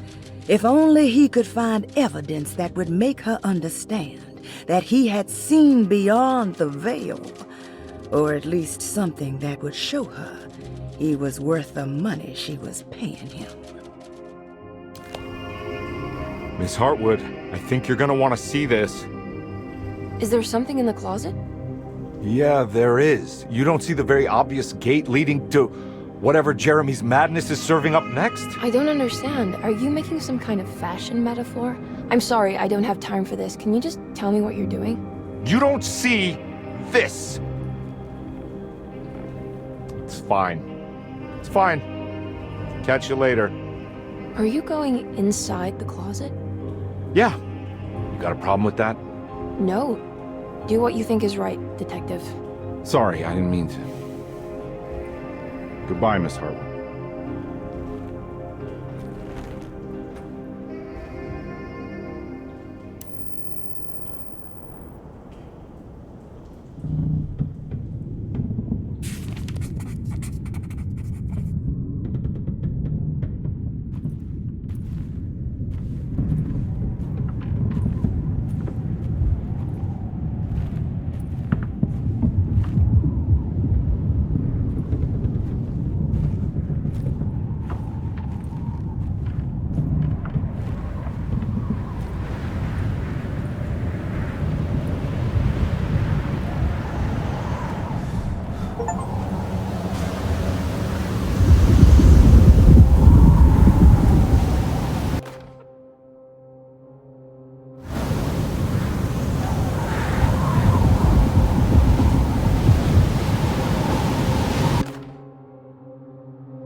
Found the ancient stellarium perched on a cliff facing the Arctic Ocean after a day of sailing due north of the Eskimo encampment. Jacob van Ostadt was our most keen member of the expedition. He had been chasing down the source of a peculiar type of crystallized metal present in several sacred items among the natives on the northeast coast of Greenland. The site was a remarkable find for any explorer, and we were all enraptured in our search for enlightenment and meaning. The surviving architecture seemed almost unearthly in origin and astonishingly sophisticated. The metal Jacob was searching for was abundant, almost ubiquitous. We were so taken by our find that we were surprised by the sun falling below the horizon. As we quickly picked up our gear, ready to head back to our camp, Jacob van Ostadt declared that he wanted to stay. He was adamant. We begged him to reconsider.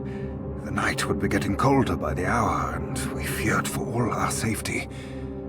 Jacob refused, threatening us with violence if we wouldn't leave him alone. As the snowfall turned heavier, we left him there on his own. The next day, the weather became worse, and we had to spend hours enforcing our shelter as our tents became increasingly useless. The group had written off Jacob, thinking he must be dead. I had an urge to make one final attempt to save him, so I headed out as darkness fell with a handful of flares and headed toward the coast and up the climb towards the Stellarium. That's when I saw him. transfixed by a burning sky, that celestial lantern. Jacob keeled over and let out a painful shriek that struck me with such fear and pity. He was crying in agony, for the cold weather had ravaged his flesh. I called out to him, and he turned to face me. His vacant stare held me in place like a needle through a butterfly, and he said, "You must leave now, Heshtan. Go, and never come back." And so I left.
Hey, you!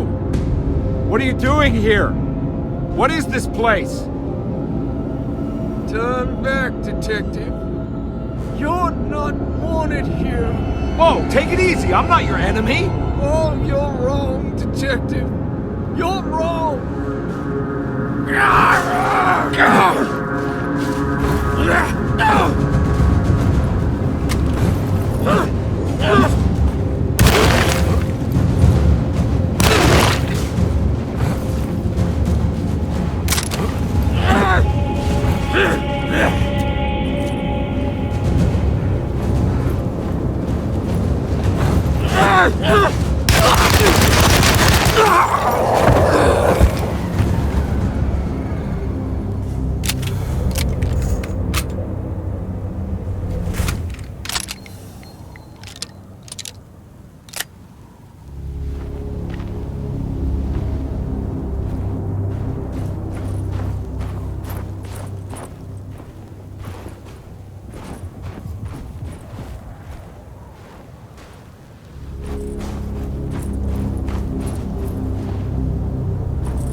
stars.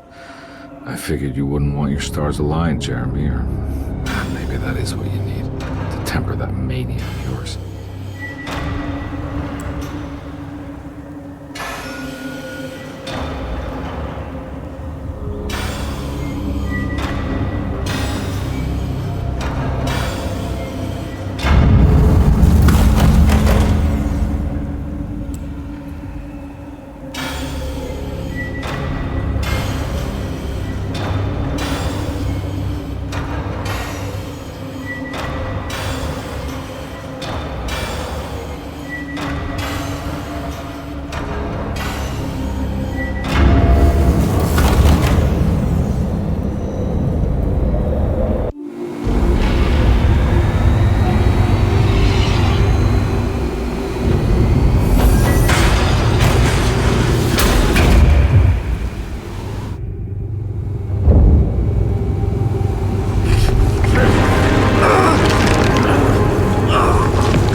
God's sake, stay dead, will you?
Jeremy?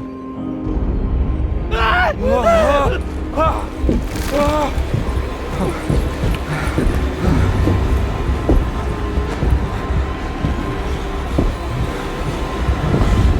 did everything! Aren't you happy? Stupid charlatan! What more do you want from me? You want me to lose my mind? Oh, my lord! Doctor! Baptiste! Quick! Jesus. What were you thinking, compadre?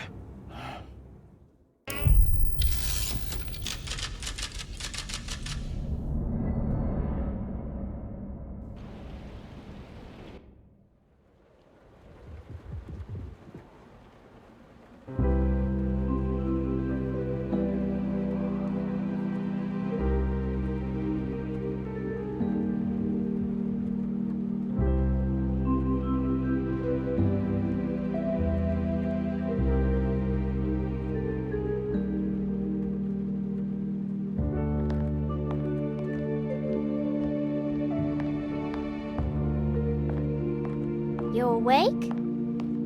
You are awake. Mr. Conby's up.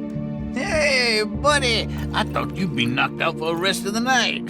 Come on out and join us, will you? I'll save you some gumbo. Good to have you back. You gave us all a good scare. What happened? You had a psychological breakdown. Sorry for manhandling you, but you were being violent. You stabbed Jeremy and then punched Dr. Gray. Are they okay? Jeremy's a little strange, but everything's back to normal. Really? All thanks to you, Combat. You want to try standing up?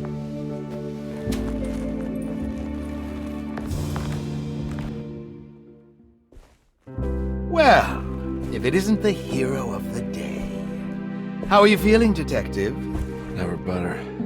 How about you two? Hey, Jeremy, I didn't do too much damage, did I? Things are fine. Very quiet. What's up with him? Painkillers?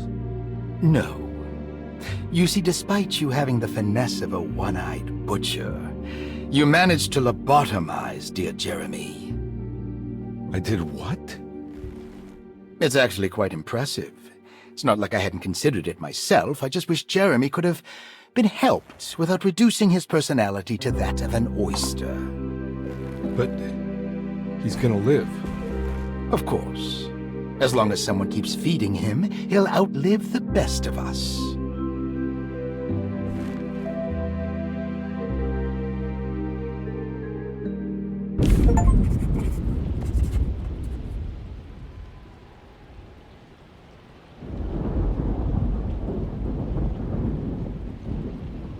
Does Emily know about Jeremy's condition? Yes. She seems to be handling it quite well under the circumstances.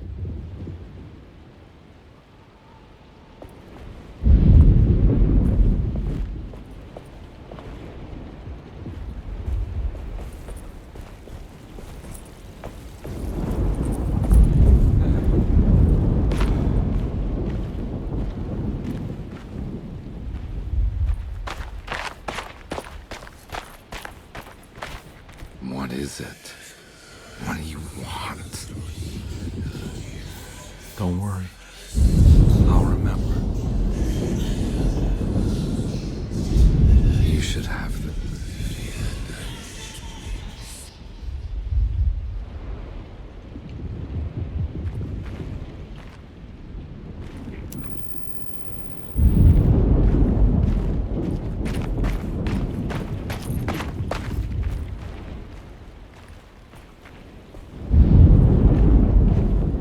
Hey, kid. What are you up to? Preparing for the ceremony. I don't want to disappoint Mother.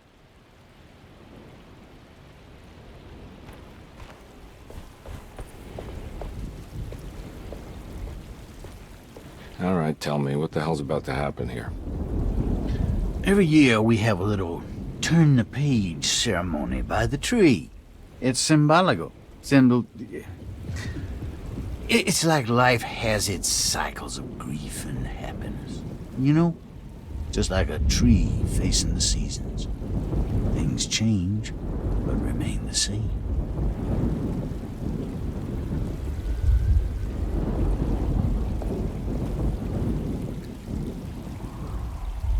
That is one impressive tree. More impressive than you could ever imagine.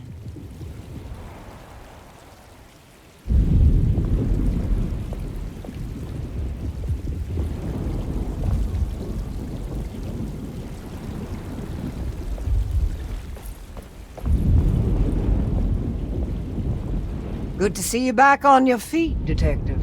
Have some gumbo. Thanks. I'll save it for later.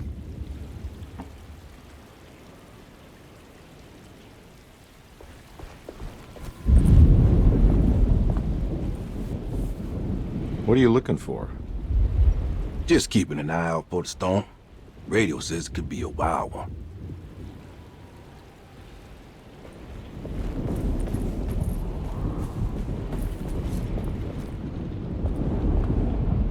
Hey, Ruth. glad to see you made it back to Derceto. You too, Detective. Make sure to stay for the festivities. It's no Mardi Gras, but it ain't bad.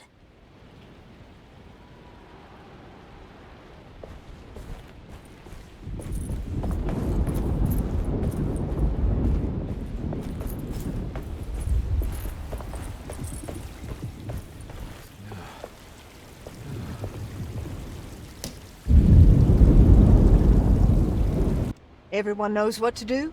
Y'all know the new words. Mrs. Thompson, we talked about this.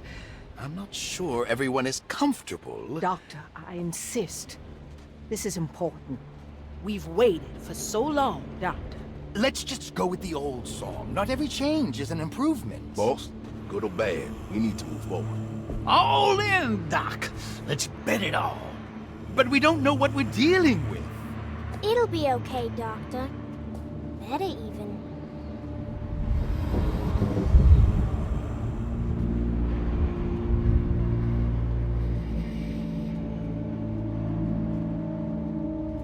Ever there praises and abundance to the black goat of the woods. Hear us, brother. Take pity on us. Take pity on us. Ever there praises and abundance to the black goat of the woods. Hear us, mother, and take pity on us. Take pity on us. Ever there praises and abundance to the black goat of the woods. Hear us, mother, and take pity on us.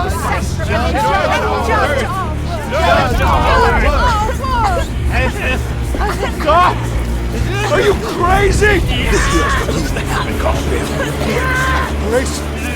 Stop! Stop! Shoot the ground! Shoot the ground! Stop in the ground! Yeah!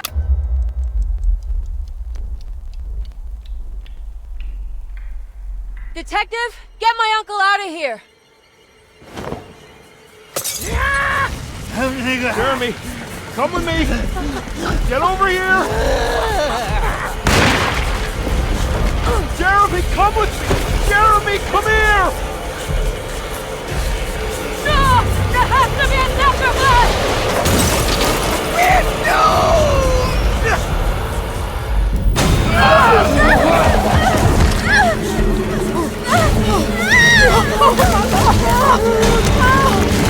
Jeremy! Come on.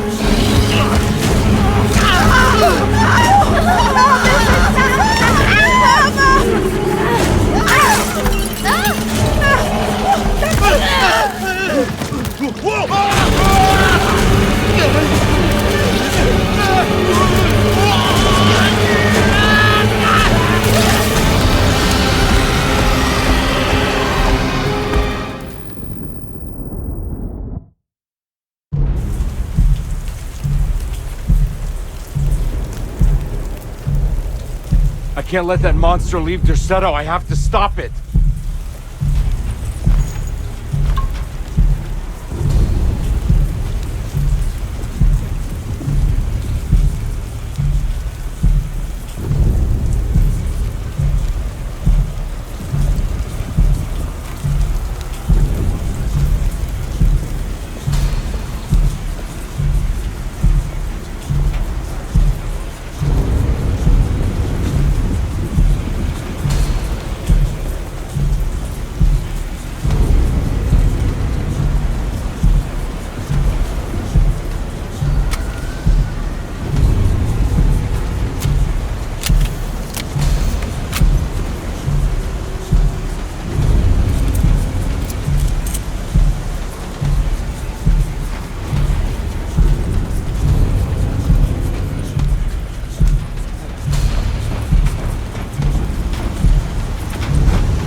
Detective! Oh, what the hell was that?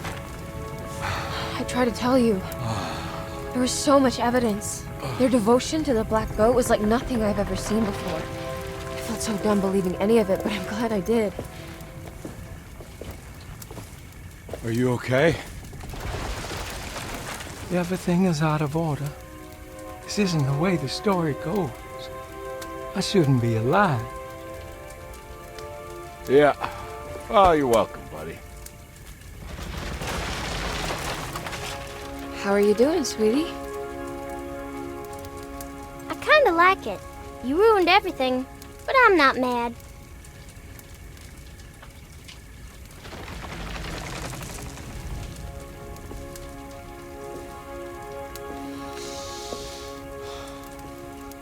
All right, you ready to head back to New Orleans? Come on, Jeremy. We're leaving. Can I come? I thought you said you didn't need saving. Don't leave her. She's important. Of course we're taking her with us. Yay, I'm important.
you.